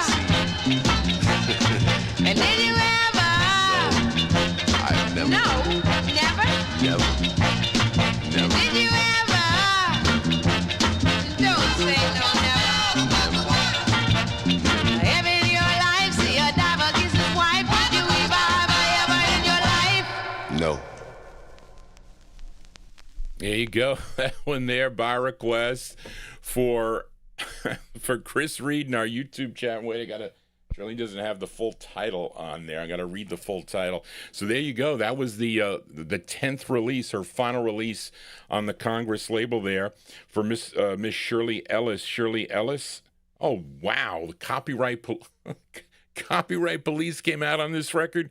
You got to be kidding me. In January 1966, Shirley Ellis on the Congress label. It's called "Ever See a Diver Kiss His Wife While the Bubbles Bounce About Above the Water." I never did that, but that would be an interesting feat, wouldn't it, folks? Let us continue here on the Vinyl Treasure Show. Well, I'm going to get, if the copyright police are out, they're going to come out on this record here. This is a request for listener Gobfather, was in our YouTube chat. I saw you in there, Gobfather. And he requested this, a singer born Leonard Victor Ainsworth on July 26 of 1942 in Brookshire, Texas. Okay, first recording, I think back in 1960, I think, or 61, for the Stripe label. But he would have two major hits during his career. 1965, his had a big hit with a song called "The In Crowd." Came out on the Charger label in 65. Then it wasn't until 1973 that he would have another big hit. And that is what Gobfather requested. Okay, and I bought this 45 when it came out. Came out in January of 1973. Charted number 5 on Billboard, number 42 on the R&B chart. And this was a number 1 record on WKXY in Sarasota, Florida, from January 73. Here is Dobie Gray. Dobie Gray on the Decca label, going out to Gobfather. The song is called "Drift Away." Here you go. Gobfather, for you.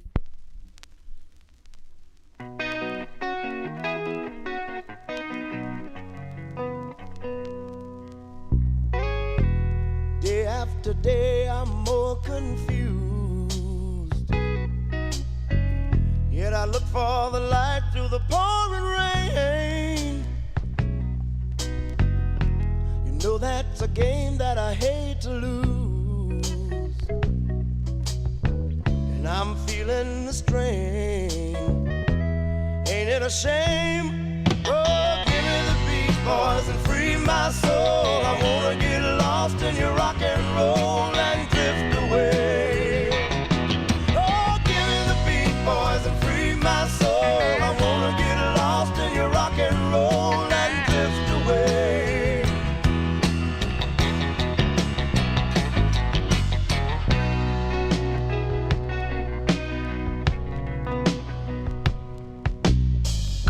Beginning to think that I'm wasting time. I don't understand the things I do. The world outside looks so unkind, and I'm counting on you to carry me through. Oh, give me the beat, boys, and free my soul. I wanna get lost in your rock and roll and drift away. Yeah, give me the beat, boys, and free my soul. I wanna get lost in your rock and roll and drift away.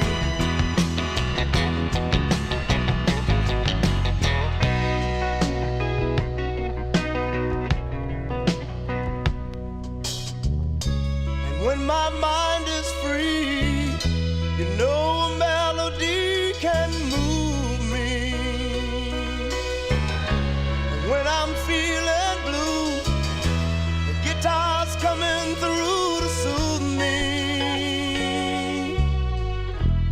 thanks for the joy that you've given me.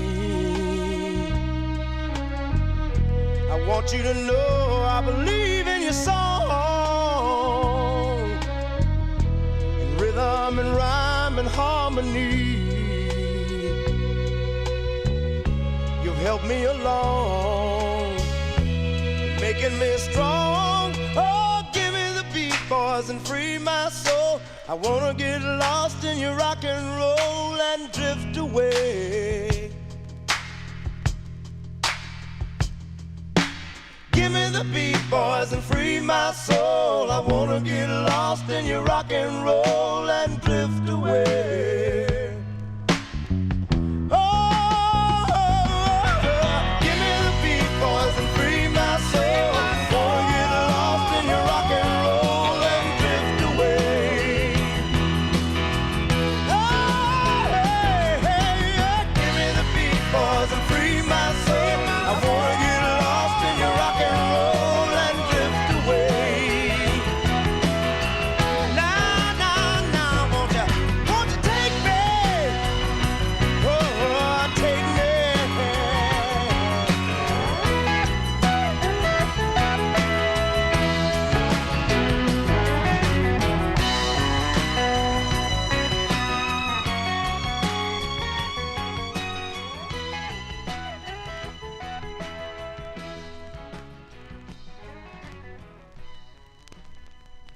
A touch of the 70s here on the All 60s edition. That one there going out to Godfather. That's the sound of Dobie Gray. Dobie Gray on the Decca label, Drift Away. Came out in January of 1973.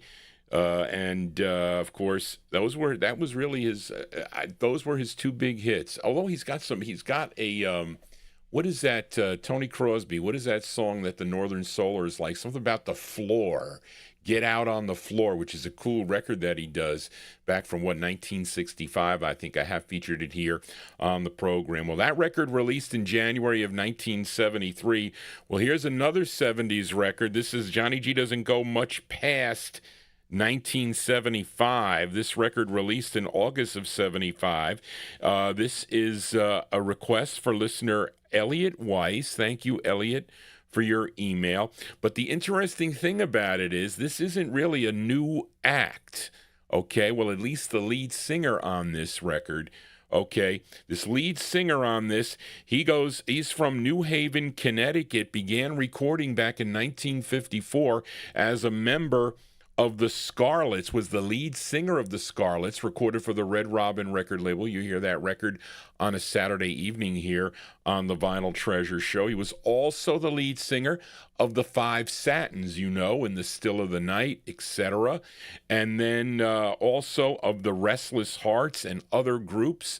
And I think was he in the New Yorkers? I don't know if he was in the New Yorkers, but he continued to record into the 1970s, maybe even further than that, into the 1980s. Okay, his name is Fred Paris.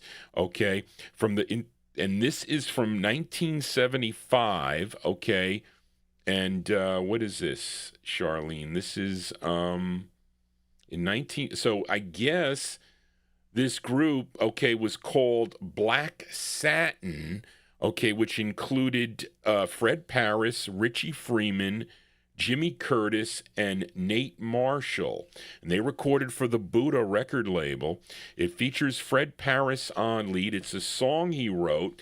Now, it's produced by Marty Kugel, who he was with that goes back to the 1950s also. So this is like 50s revisited, although it's from August of 1975. And this charted number 16. This was a number 16 record on KDIA if you were listening in Oakland, California. So this is by request for Elliot Weiss. August 75, Black Satin, featuring Fred Paris on lead on the Buddha label. It's called Somebody Stand Up and Clap Your Hands for the Entertainer. This is going out to Elliot Weiss. Here you go, Elliot, for you.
town, yeah. Summer, winter, spring, and fall.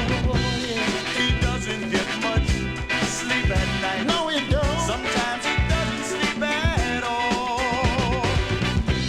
No, he'll never, never settle down till that very last, till that very last, till that very last curtain call. Everybody stand and clap your hands for the entertainer. 'Cause he's living in a world of yesterday that will never end. And that girl that had his child, she left him all alone, but you can't blame her. 'Cause he's married to a lady called success, and they ain't got no home. The first time that he went on stage, he was very, very, very young. But the people said, "You sound so great. Won't you have a drink with me, my son?"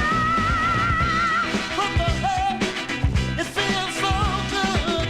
And I know that it, and I know that it, and I know that it won't hurt me none. Everybody stand and clap your hands. I'm the entertainer. Fred, you're the entertainer. Everybody stand and clap your hands. I'm the entertainer. A standing ovation for Fred. Oh, yeah. Everybody stand and clap your hands. He's been doing it for 20 years. Ooh, yeah. Everybody stand and clap your hands. You got the entertainer.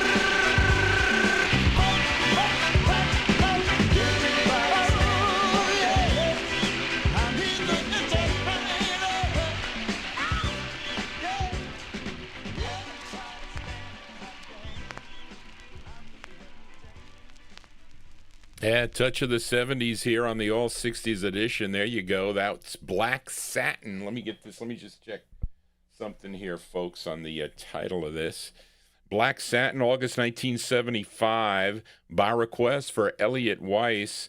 That's Fred Paris on lead there on the Buddha record label. It's called Everybody Stand and Clap Your Hands, parentheses, for the Entertainer, featuring Fred Paris. There you go, Elliot, for you. I'm the entertainer. The entertainer. That's me, Johnny G. I am your disc jockey for a Wednesday evening. Thank you all for being here. If you are new to this program, please consider subscribing to my YouTube channel. The more subscribers I have, it keeps away the copyright police when I'm live. They'll post the show after they shut me down on the live show. But anyway, so I want to get more subscribers here to the program. So tell your family and friends to subscribe to the Vinyltreasure show. I'll be back, I don't think so tomorrow, but maybe, you never know. But I'll be back on Saturday beginning at 9 p.m., 9 to midnight, well, probably till 1, for your 50s and early 60s requests. So if you have any, email Johnny G at vinyltreasures@aol.com, and I play the records by year there. So we start off in the early 50s, we end sometimes by 1962, although I haven't been playing a lot from 61 and 62. It's whatever you guys and gals send Johnny G. Speaking of guys and gals, here is a request for a gal who is my moderator. Amy King emailed Johnny G at vinyltreasures@aol.com, and this is her request for this is on the label called J-Rude, J-R-U-D-E, J-Rude Records, which I think is out of Philadelphia, if I'm not mistaken. I have 2 singles on this label. One is by the Informers. That one sells for about $300, I think, if you have that 45, which I do have. And this is the other. And she goes by the name of A, like the letter A. Debbie. That's her name, A. Debbie. Sort of an odd name there. But if you look at the writer credit, it says D. Pritchett. So I don't know what that is. If I were a gambling man, I would bet that she is She is the singer on this, okay, which is A. Debbie. I don't know what they did. Maybe they were moonlighting or something. Who knows? But she's being backed up by that group, The Informers. It's from 1965. A. Debbie on J. Rude for Amy King. It's called Here Is My Heart for Amy King. Here you go, Amy, for you.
There you go. That one there going out to Amy King in our YouTube chat room. That's the sound of A. Debbie being backed up by a group called The Informers. That's on the J. Rude record label. A song entitled Here Is My Heart, 1965 release. That record fits both of the shows, really, the Saturday night show toward the end, or fits this show. Some of these records do overlap, as does this one, as James Brown returns to the program, this time for listener Bill Olb. Okay, Bill Olb, who will be doing a Christmas special on December 14th. Bill Olb is inviting all of you to join him along with Frank Gingaro and Gordon Skagberg. He will be a guest host on the Rhythm and Blues Serenade for his 28th annual Collector's Christmas Show. So Bill has been doing it for a long, long time. He's been doing gospel, and then he's been doing some other shows. He will be back here next year with some other cool shows that he is working on.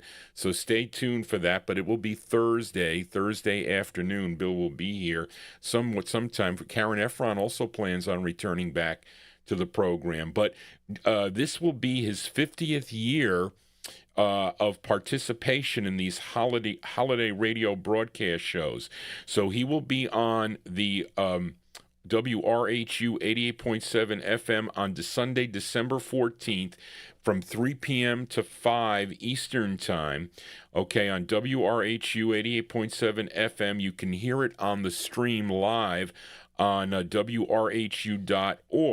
Now, Bill will present highlights of past shows that he's done with Ronnie I. So he's been getting those old clips and putting them in. So you will hear, those of you that know Ronnie I was the owner of Clifton Music and Clifton Records and UGHA and all that. Of course, he's unfortunately no longer with us, but Bill will be putting clips of those old shows with Ronnie, as well as shows that he did with Frank and Gordon. So, he never plays a record that he's featured before on any Christmas show.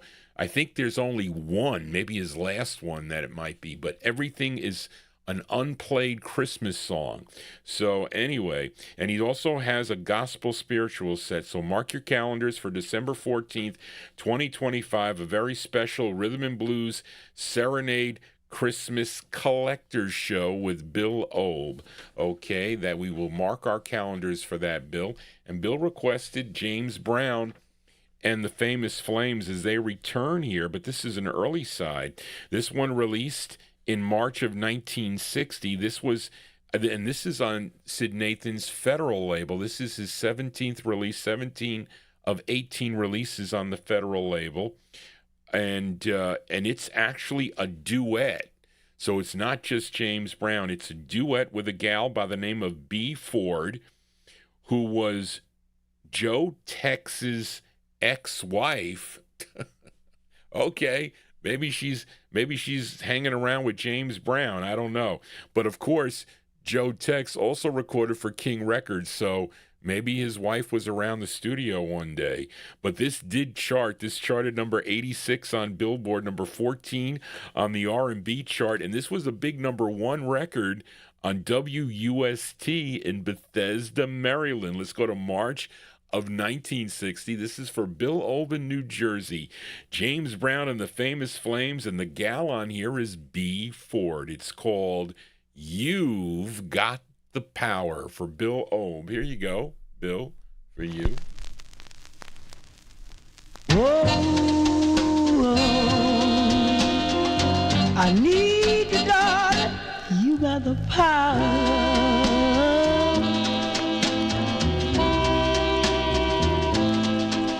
You got the power in your hand. You got the power to make me understand. Oh, I want you to try me. You got the power.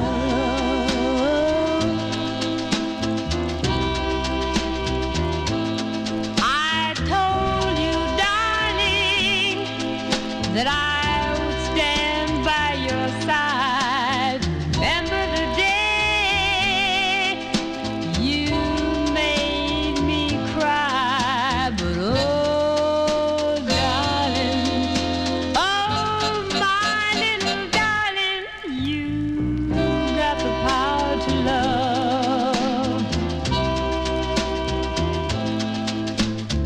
We belong together,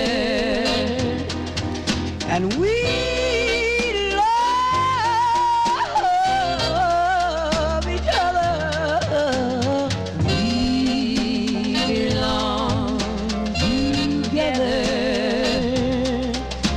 And darling, you know I don't have to look no further, 'cause You got the power I need you, darling. in your hand. Oh, yes, you have. You got the power I need you, darling. to make me understand.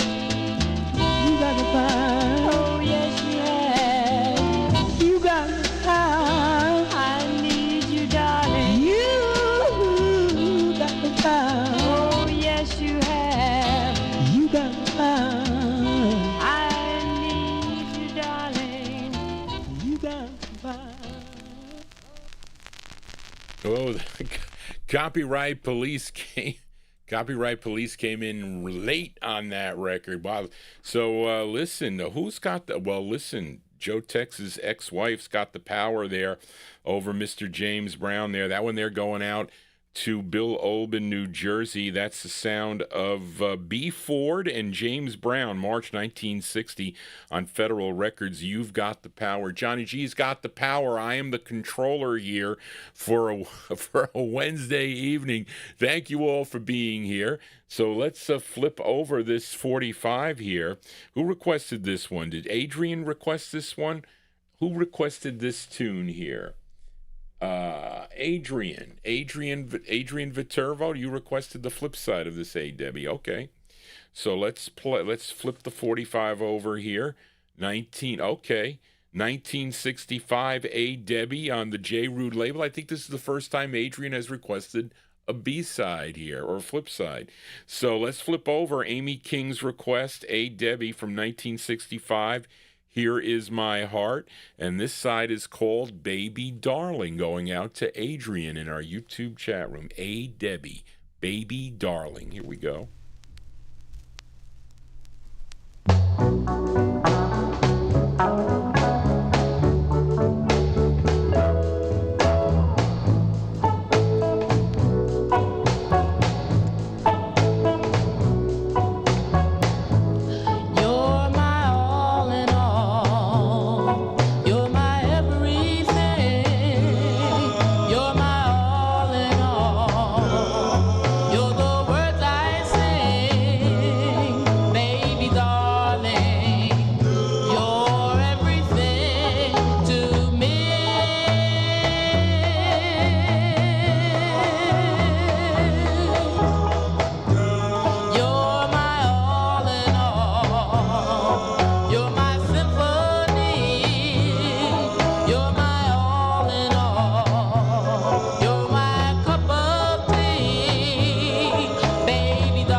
Go with an instant request for listener Adrian Viterbo in our YouTube chat room. That is Debbie and the Informers backing her up, a song entitled Baby Darling from 1965. The flip side there, Here Is My Heart, that we played for Amy King. Let us continue now. Let's fill a request for our listener Joseph Smith, a.k.a. Oldies Fan, in our YouTube chat room.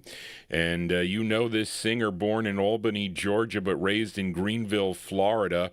Talking about Ray Charles. This is an ABC Paramount release. Okay. And let me see here. Signed with well, wait a minute. That's Atlantic Records. He was signed with ABC Records in 1960. Would have 51 releases on the ABC and ABC Paramount and ABC label through 1973. Now, Oldies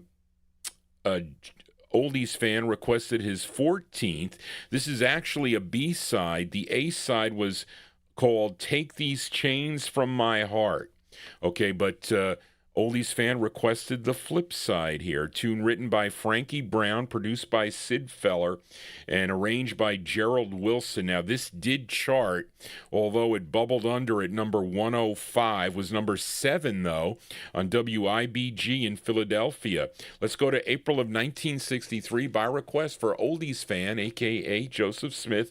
This is Ray Charles, and it's called No Letter Today. This is for Joseph Smith. Here you go, Joe, for you. No letter today. I have waited since dawn. I've waited each day since you have been gone. No letter today. All the days are so long. Why don't you write? I know I was wrong. Give me one chance. Please won't you forgive? I love you, my dear, as long as I live.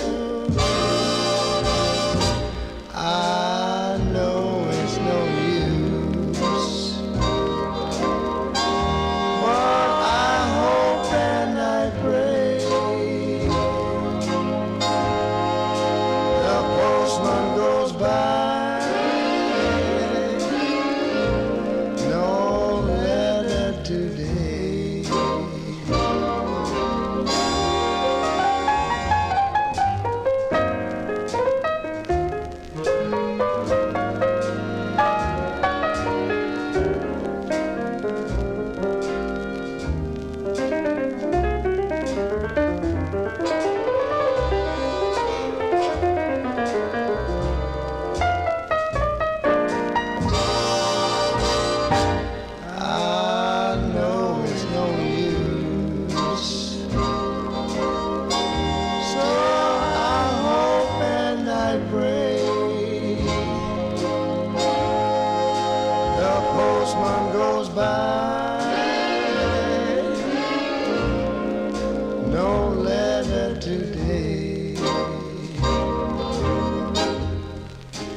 B-sides here on the Vinyltreasure Show. That one there going out to Oldies fan, a.k.a.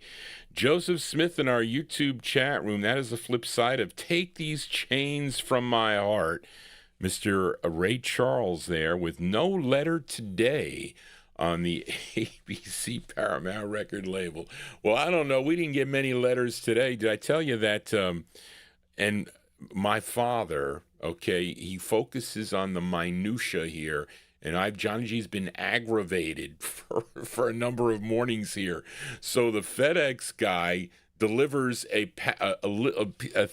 paper here to the house, and it's the wrong address. It's up the street, 76, same number.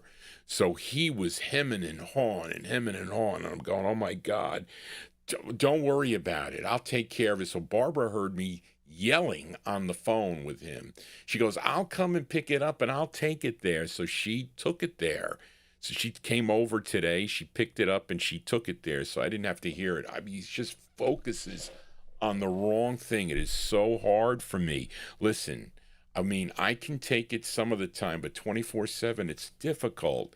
It is very difficult when you're a caregiver to someone who, doesn't think correctly. Anyway, I apologize for saying that. But anyway, let us continue here on the Vinyl Treasure Show. Let's fill a request now for listener Timbo C in our YouTube chat room. Was looking for another one for you, too. I'll find it, Timbo. It's down in the No Humidity basement. But he requested this singer from Indianola, Mississippi. Did I get that right, folks? Okay, his career spanned from the late 1940s through 1992, and he was known as the Velvet Bulldozer. Okay, Velvet Bulldozer. Okay, and I have a 1954 Parrot 45 by him. I do. But he recorded for a number of different labels during his career. Bobbin King, Country, and Stax. This one's on Stax. He signed with Stax Records back in 1966. Actually has 26 releases on Stax Records through 1979. And I picked his third for you, Timbo. You tell me if you like this tune by him. This charted number 34 on Billboard, number 6 on WIGO out of Atlanta, Georgia. And this is actually a cover tune. This song was originally done back in 1942 on the Bluebird label by Tommy McLennan. Okay, he did it first. But let's go to November of 1966 for Mr. Albert King. Albert King on Stax. It's going out to Timbo C in our YouTube chat room. It's called Crosscut Saw is the name of the tune. This is for Timbo. Here you go, Timbo, for you.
There you go. That one there going out to Timbo C. You notice on that recording, the thing is, I don't know if that's on an LP, but he is in the background there. There was something when they recorded that was not, the recording wasn't good. He's not up in the front. He was in the back there. So something happened on the mixing of that tune, at least on the 45 version of that. That's what I say. But there you go. He's a great blues artist there, Mr. Albert King, November 1966.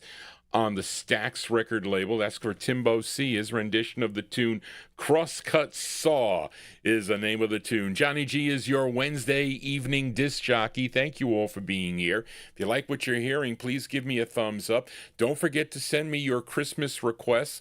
Could be 50s and could be 60s, could be early 70s too. But email Johnny G at vinyltreasures@aol.com. That is the contact number.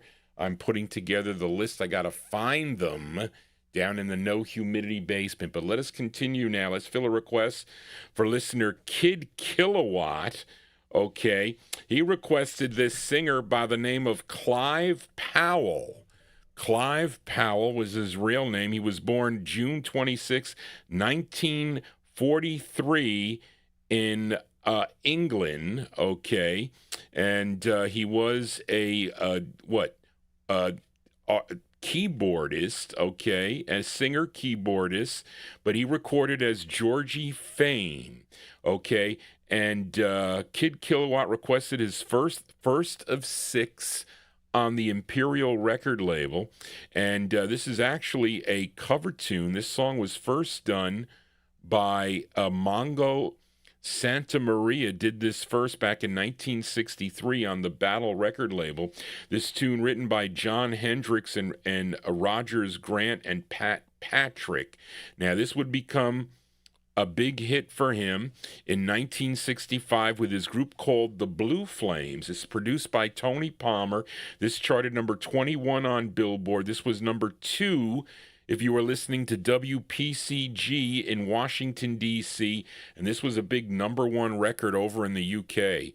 But this is from January 1965, Georgie Fame and the Blue Flames on the Imperial record label, and his rendition of the tune, Yeah.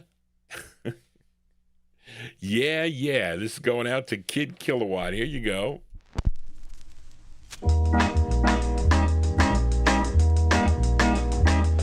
Every evening, when all my days work is through, I call my baby and let's go watch her with you. I met some movies, but she don't seem to dig that. And then she asks me, why don't I come to her flat and have some supper and let the evening pass by by digging records. This sounds a groovy high five. I say yeah, yeah. And that's what I say yeah, yeah. My baby loves me, she gets me feeling so fine. When she loves me, she makes me know that she's mine. And when she kisses, I feel the fire get hot. She never misses, she gives it all that she's got. And when she asks me if everything is okay, I got my answer. The only thing I can say yeah, yeah. That's what I say yeah, yeah. We'll play a melody and turn the lights down low so that I can see. We gotta do that, we gotta do that. We gotta do that, we gotta do that. And there'll be no one else alive in all the world except you and me. Yeah, yeah, yeah, yeah, yeah, yeah, yeah. Pretty baby, I never knew such a thrill. It's hard to tell you because I'm trembling so. But pretty baby, I want you all for my own. I'm ready to leave those others alone. No need to ask me if everything is okay. I got my answer. The only thing I can say yeah, yeah. That's what I say yeah, yeah. That's what I say. We'll play a melody and turn the lights down low so that I can see. We gotta do that, we gotta do that, yeah, yeah. We gotta do that, we gotta do that. And there'll be no one else alive in all the world except you and me. Yeah, yeah, yeah, yeah, yeah, yeah, yeah, yeah, yeah. Pretty baby, I never knew such a thrill. It's hard to tell you because I'm trembling still. But pretty baby, I want you all for my own. I think I'm ready to leave those others alone. No need to ask me if everything is okay. I got my answer. The only thing I can say yeah, yeah. That's what I say yeah, yeah. That's what I say yeah, yeah. That's what I say yeah, yeah.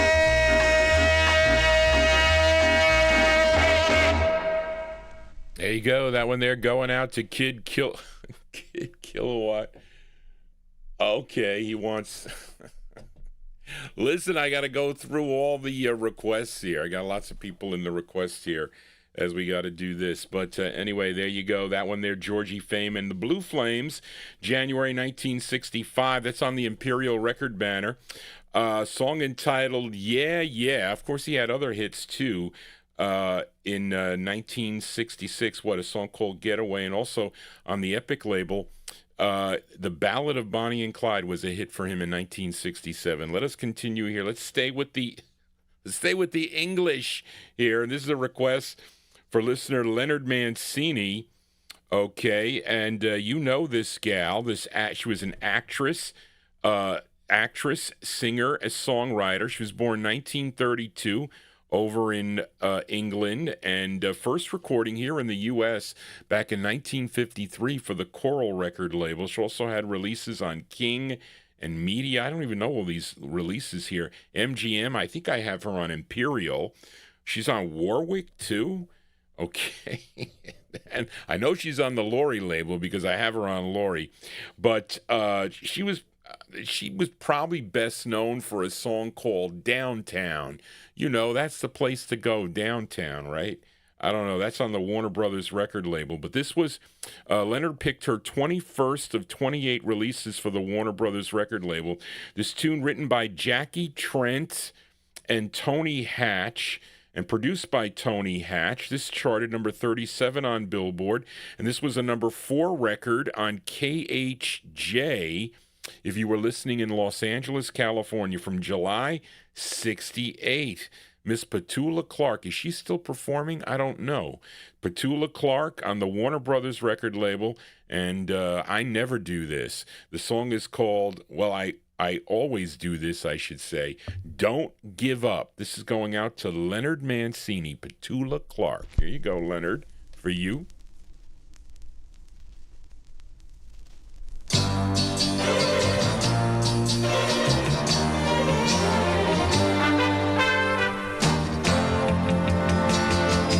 When love seems to let you down, when you can't turn around and run, you've got to stop and face the fact that the heartaches have just begun. Because you need love, keep on till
caught here. I'm getting caught. Copyright police are on my tail, folks. I got to elude them. I don't know if this song is going to elude them, though. But there you go. That's Pet Clark there going out to a listener, Leonard Mancini. And I lost my place. There you go. July 1968 for that release on the Warner Brothers record label. Don't Give Up is the name of the tune. Petula Clark. That was her 21st of 28 releases for the Warner Brothers record label. Lots of records. And she is what? She turned 93. My goodness. Amazing. But, we've lost so many singers over the years here. It's like, it's really depressing. It's when I listen to the 1930s and 1940s, of course, those singers are all gone. And a lot of the records that I play on Saturday night, there's very few of those artists are still, especially from the early 50s. But their music lives on here on Johnny G's Vinyltreasure show. So I am keeping the music alive for these people. So they are alive in our hearts and in our minds in the music that we remember from our childhood way back, what we were doing. Some memories are not good, of course, and even for some of these artists that are still around, they don't want to talk about their old records.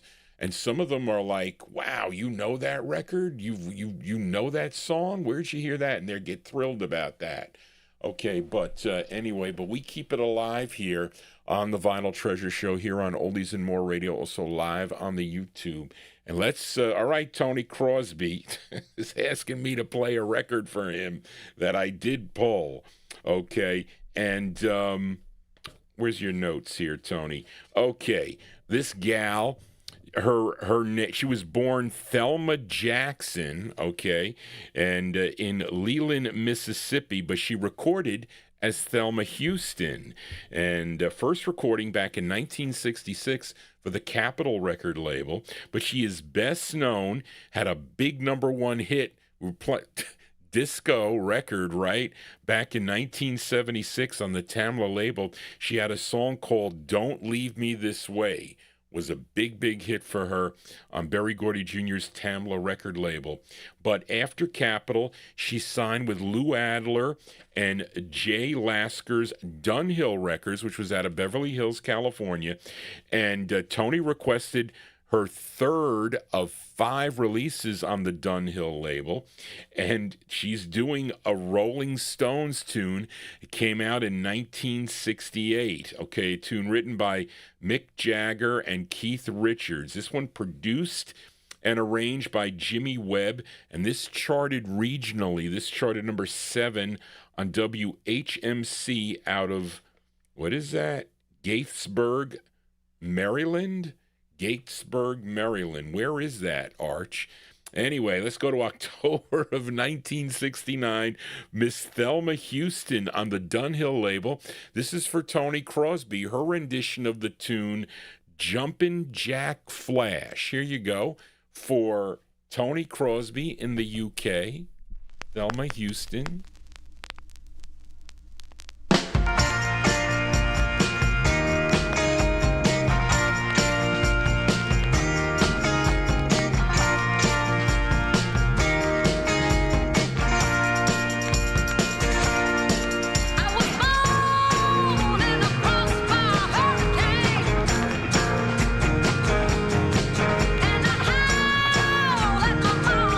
And the driving rain.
There you go. That's cover tunes. It's not that it was a big hit, Tony. It was that it's a Rolling Stones song. That's what I'm like worried about. That's all. Not that it was a big hit, not a national hit, but probably a lot of people don't even know that she covered that tune. But there you go. We got through it. That's going out to Tony Crosby in our YouTube chat room. He's listening over in the UK. Miss Thelma Houston. Thelma Houston from October 69 on Dunhill Records doing the Rolling Stones tune. Jumpin' Jack Flash is the name of the tune. What was that? Her third of five on the Dunhill record label. I saw more in the box downstairs. I had to look for that 45. But anyway, let us continue here. Let's fill a request for Ben Warfield now.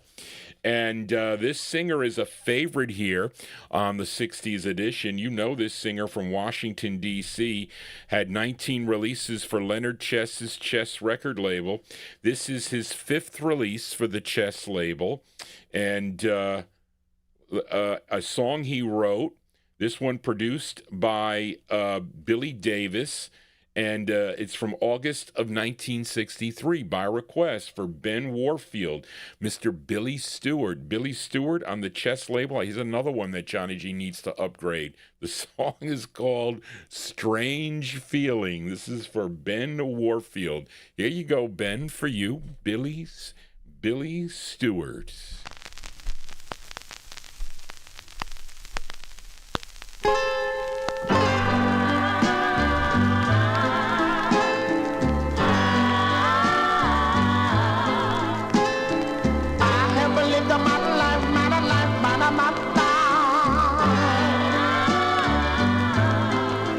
Sad word.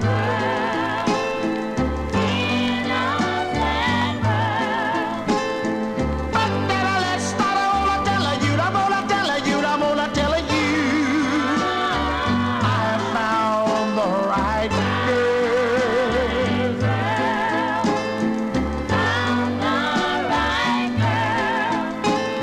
She's so gentle and a kind, gentle and a kind, gentle and a kind, gentle and she treats me like a king. Just like a don't you look jealous now? I'm gonna tell you my friends, my friends. I'm gonna treat her like she's a my queen.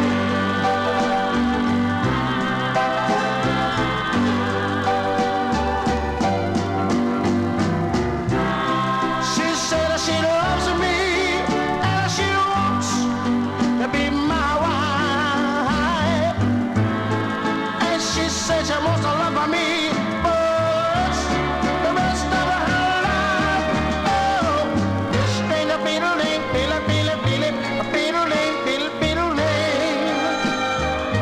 that she put in my heart.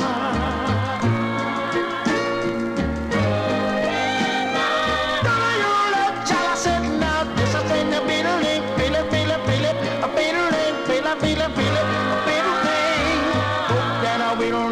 We'll never part.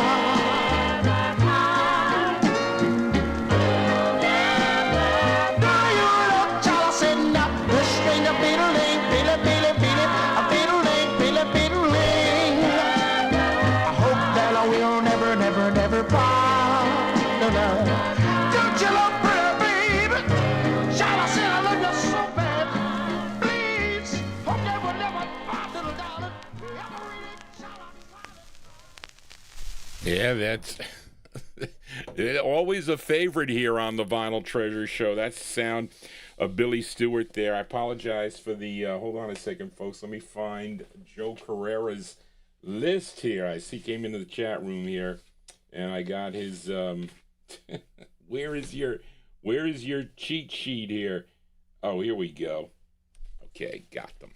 So there you go. That one there going out to Ben Warfield. Great sound of Billy Stewart. Billy Stewart on the Chess record label. Strange Feeling is the name of the tune, released in August of 1963. And was a song he wrote. That was his fifth release.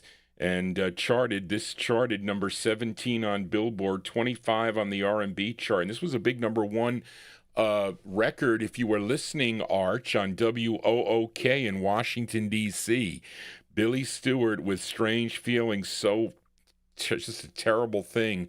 Unfortunate demise for Billy Stewart in that auto accident going off that bridge on January 17th of 1970.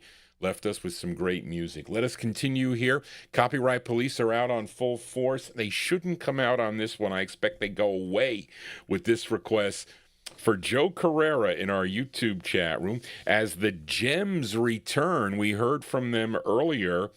Okay, of course, we heard them. What was the side that I played earlier, Charlene? I forgot the name of it. But it was for Grayland. Yeah, we heard... for Grayland, we played the Gems. Can't You Take a Hint was the name of the tune. That was with Minnie Riperton on lead. Well, they return here again with, this one, the lead singer on this side here is Jessica Collins, so a different lead here. This is from June of 63, and this is their first release on the Chess, and plus it's a twin spin on the Chess label. You get Billy Stewart, and then you get the Gems. For Joe Carrera in our YouTube chat room, June 63, the Gems. It's called Let Your Hair... I don't got much of it. Let Your Hair Down. This is for Joe Carrera in our YouTube chat room. Here you go, Joe, for you. Now look here, honey, I know you brought me to this dance and all, but if you think I'm gonna sit around all night, you've got another thought coming, 'cause I'm tired. Tired? Tired of what? I'm tired of sitting down, standing up, holding up the wall, while everybody else is having a ball. Now you don't wanna dance when I want you to. Baby, all of that is true. I don't care if you don't dance as well as some of the best. All you have to do is do your best. Now when the music starts, that crazy sound, baby, let your hair roll down. Let it down. Let it down. Let it down. Let it down, baby. Let it down. Let it down. Let it down. Oh yeah. Let it down. Down, down, down. Monkey, monkey, monkey, monkey. Oh, shake it, baby. Let the record play. The breeze will ride. Oh yeah. The breeze. I said it, man. What a wonderful day. Oh, come on. Come on and let your hair down, baby. Come on, baby. Come on and let your hair down, baby. Let it down. Come on and let your hair down. Oh, yeah. Down, down, down, down. Oh, yeah, baby. Come on. Shake it, baby. I know you can do it. Come on, put a little German in. Look at it. Let it down. Let it down. Let it down. Let it down, baby. Let it down. Let it down. Let it down. Let it down, down, down, down. Oh, monkey, monkey, monkey, monkey, shake it, baby. Monkey, baby. Everybody dance. Slippery down. Oh, yeah. Slippery, yeah. I said it, man. What a wonderful day. Oh, come on. Come on and let your hair down, baby. Come on, baby. Come on and let your hair down, baby. Let it down. Come on and let your hair down. Oh, yeah. Down, down, come on, monkey, one more time. Monkey, monkey, monkey, oh, shake it, baby. Monkey, monkey, monkey, look at it. I knew you'd do it.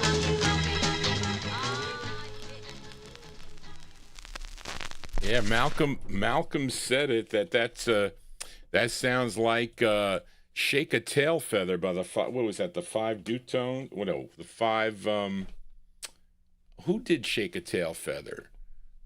The Five Somebodies. He's losing his mind here. Hold on a second. I'm looking for a request for where is my J's? G, here we go. That sounds like a Shake a Tail Feather there by the who said that there? I am so far behind you guys. It's not funny. But anyway, those are the Gems there going out to Joe Carrera. The Gems with, where, jeez, Johnny, messing up here, boy. You.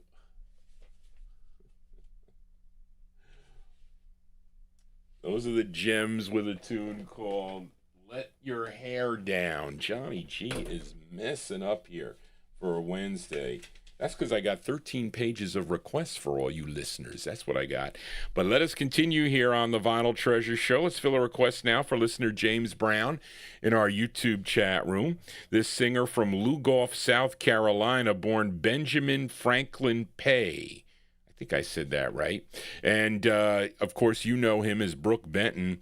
In 1948, he would... let me see. In 1948, he relocated to New York, where he joined a group called the Sandmen, recorded for the OK record label. That was in 1954. In 1955, he would go solo with releases on OK and Epic. And in 57, he would record with Vic Records. And then in 59, of course, he would be with Mercury. And this is his second release for the Mercury label that James requested. It's a song he co-wrote with Clyde Otis. This charted number 12 on the Billboard chart. This is number 3 on the R&B chart and number 1 on WWSW in Pittsburgh, Pennsylvania, if you were listening. Let's go to April. Well, this is actually a 1959 release that rolled into, well, I don't know if this went into 1960. I think it was on some charts in early 1960. But here is Brook Benton on the Mercury label, and the song is called Endlessly. This is for James Brown in our YouTube chat room. Here you go.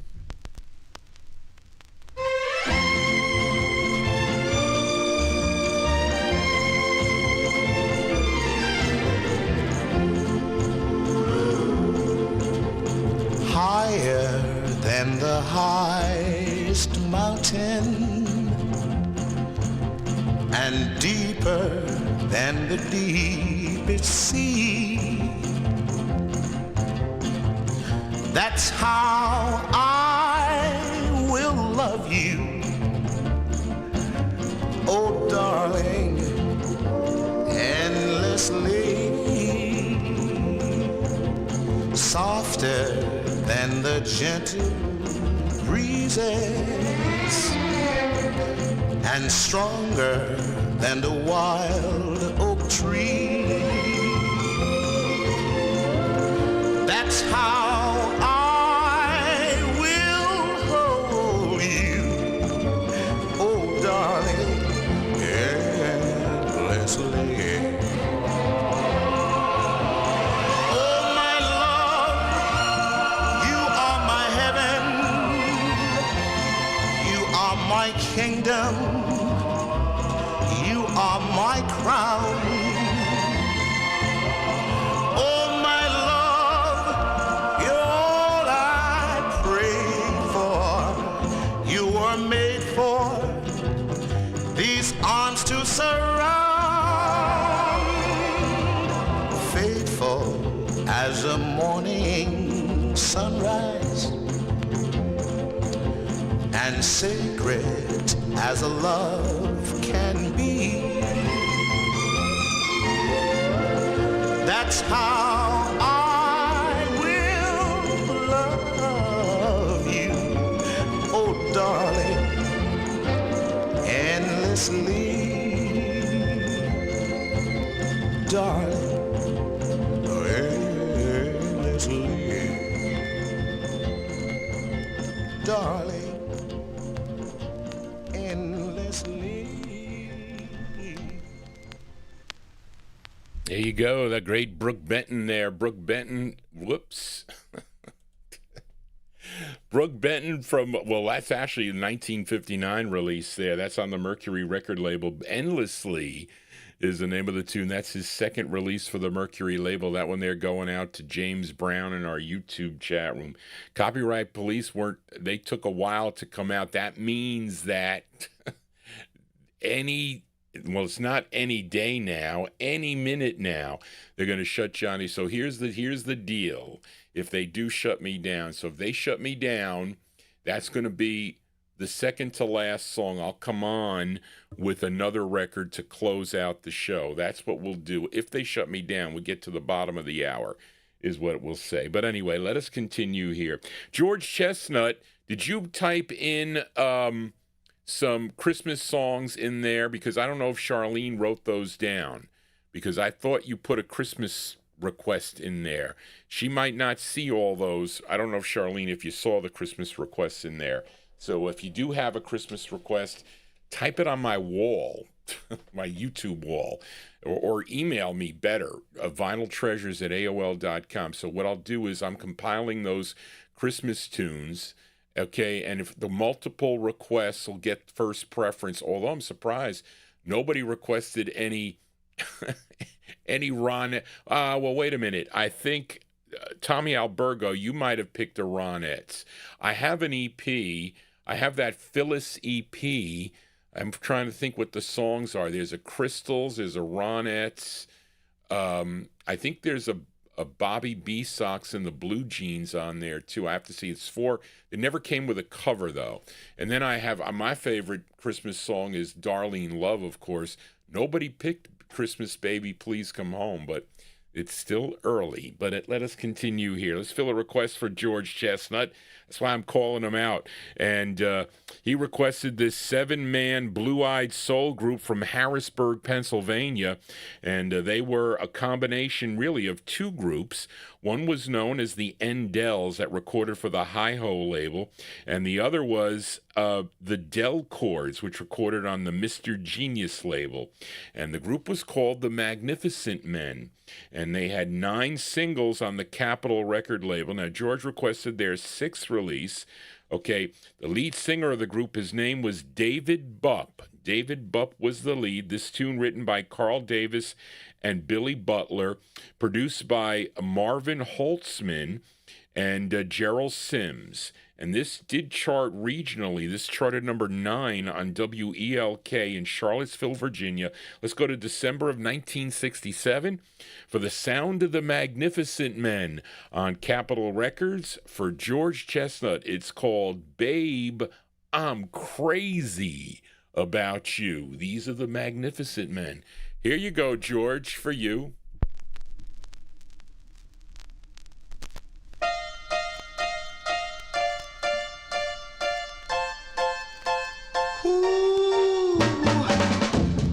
My life's worth living, baby, since I found you, babe, and all the love I'm giving, baby, is so true, babe.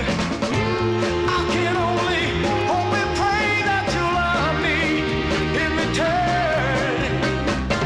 And if you don't love me now, I pray someday you'll learn, 'cause I can't imagine life without you.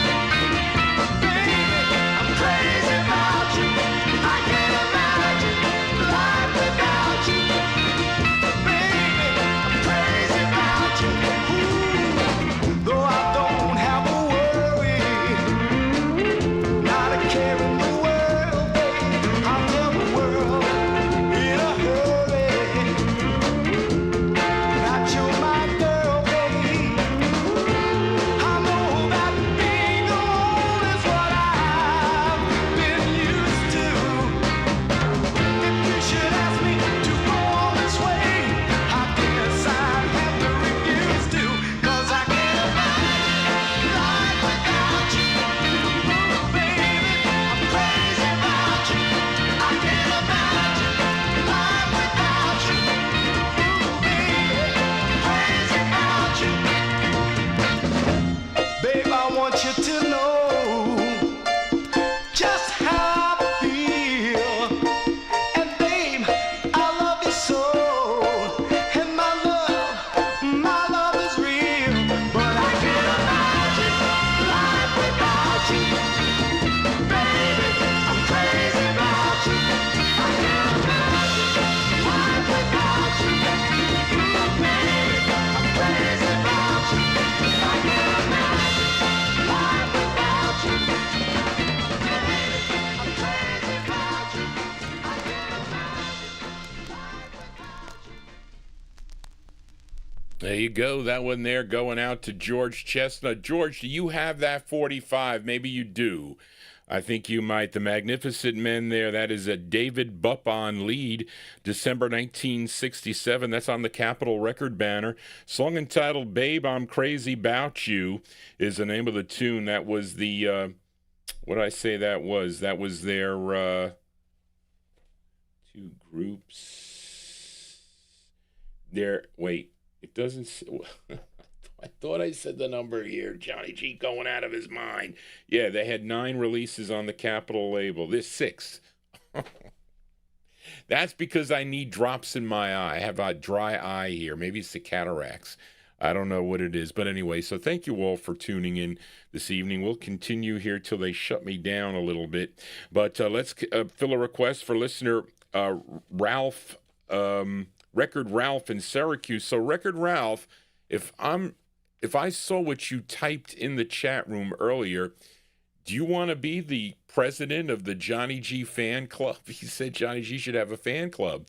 Well, Barbara, I told Barbara to work on some, Amy wants me to get T-shirts that say, I hate styrene, but maybe I should get something that says Johnny G's Vinyltreasure Show. So would you guys and gals like a T-shirt with Johnny G's show on it? I don't know. Would you like it? I can do merchandising here on YouTube. We can do that. That's a possibility.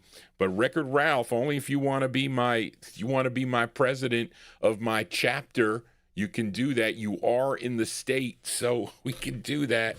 But anyway, this is a request for Record Ralph as we go to Detroit City, the Motor City here, to Berry Gordy Jr.'s Gordy record label, and this was the group's follow-up. I'm talking about Martha and the Vandellas. You know their song Nowhere to Run, Nowhere to Hide? Well, this was the follow-up to that tune.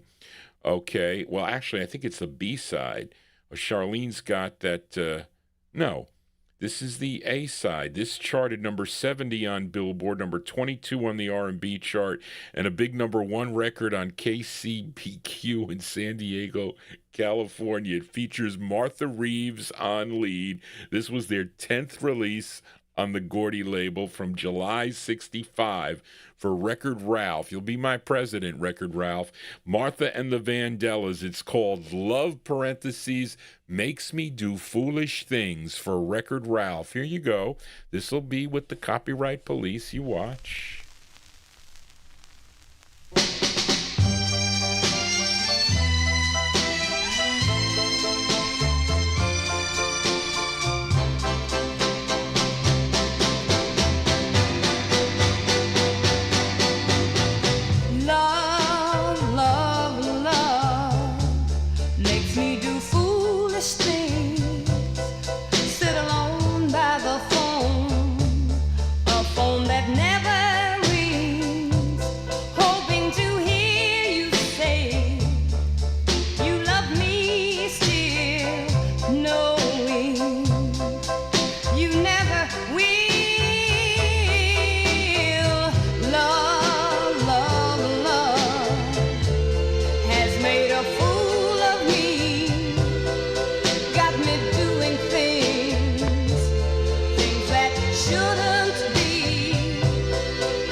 makes me do these things. Love, love, love.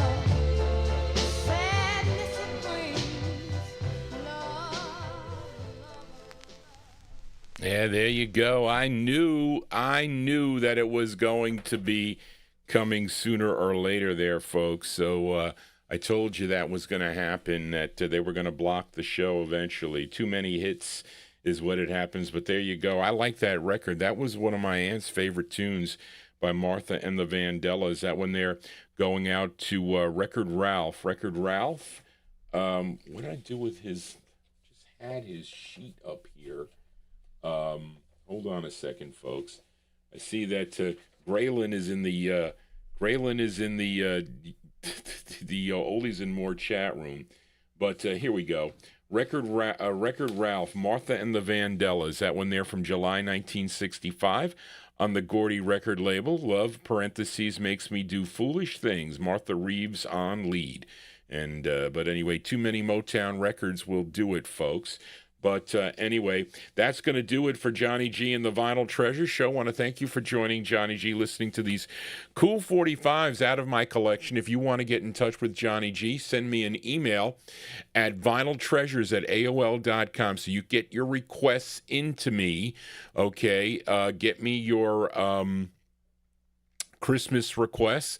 I did receive a bunch of Christmas requests from many of the listeners, and also if you have a request for this soul show or possibly for the group harmony show that'll be coming up this Saturday night beginning at 9 p.m. right here on YouTube and Oldies and More Radio, send it to me, vinyltreasures@aol.com. That is the best way to get in touch with me. So I will be accumulating the Christmas tunes. So we're going to be coming back. The stream will be coming back. It's coming back, folks. Watch. So anyway, but I want to thank everybody for tuning in. Thank you, Charlene, again for all your help. Charlene is my administrative assistant. She helps me with the show. So we're going to close tonight's show with a I'm going to fix the copyright police, because I had this record to play for a long, long time. It was just, I was kind of hemming and hawing to play this record, but we're going to play it tonight. We're going to mess up the copyright police, but let me find it. It was for one of my listeners. Her name was Lily Fire, okay? And she said, she used to, well, at least she was in the chat room for a while. She used to come into the chat room, and she made this request, and I said, well, it's really not a soul record, okay, by any means. But you know what? It probably is apropos to play because of the copyright police for shutting me down, okay? So let me see. This is on the Columbia label. I don't know what you would call this, but this was a big hit for this group. I think they're more of a country group. Okay, so whoever likes country out there, we're going to close with this record. Let me just see what it made here. Yeah, this is going to get me shut down one more time, but that's okay. So, because it'll be up moment. I don't think I'm going to get a copyright strike, though. So, Lily Fire, I don't know if she's been listening or whatnot, but Lily Fire, if you're listening, here is your request. It's the final record of the night. And this was her favorite song, okay, by this, I don't know, Charlene's got here, country music gospel vocal group from Staunton, Virginia. Formed in 1955, they were the backing singers for Johnny Cash. Wait a minute, when? When he was on Columbia, I think, Charlene, possibly. Not when he was on Sun. But they were Don and Harold Reed, Phil Balsley, and Lou DeWitt. Okay, they were known as the Statler Brothers, okay? And this was their third release for the Columbia label, a tune written by tenor Lou DeWitt and he's probably the lead singer on this. Produced by Don Law and Frank Jones, and this charted number 4 on Billboard, and this was a number 1 record on KCKN in Kansas City, Kansas. And this will be my final nail in the coffin to shut me down tonight, folks. I want to thank, it's from January 65, the Statler Brothers on Columbia. It's called Flowers on the Wall. Are you kidding me? But anyway, thank you all for tuning into the program this evening. I hope you heard some tunes you never heard before, and I hope to see many of you on this coming Saturday evening beginning at 9 p.m. Maybe I'll sneak in a show tomorrow. You never know. That's why you need to subscribe to my YouTube channel. Click that bell to get all notifications and send your requests to vinyltreasures@AOL.com. So here you go, Lily Fire. This has been sitting in the box for a long time. It's time to get it out and to close the show with it. Here are the Statler Brothers from June 65 with Flowers on the Wall. That's going to do it, folks. Just want to say so long, everybody. Here we go for Lily Fire. Here you go.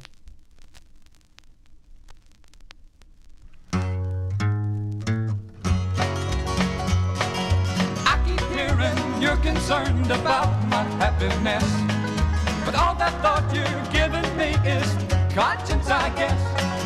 If I were walking in your shoes, I wouldn't worry none. While you and your friends are worried about me, I'm having lots of fun. Counting flowers on the wall, that don't bother me at all.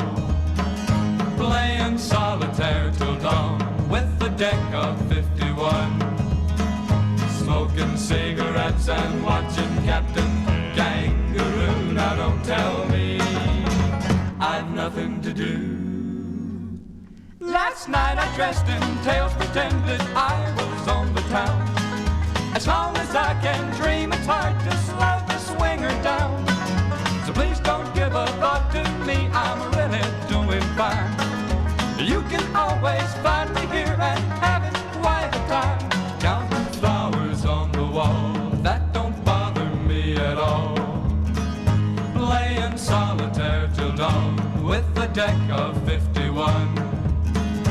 Smoking cigarettes and watching Captain Kangaroo. Now don't tell me I've nothing to do. It's good to see you, I must go, I know I look a fright.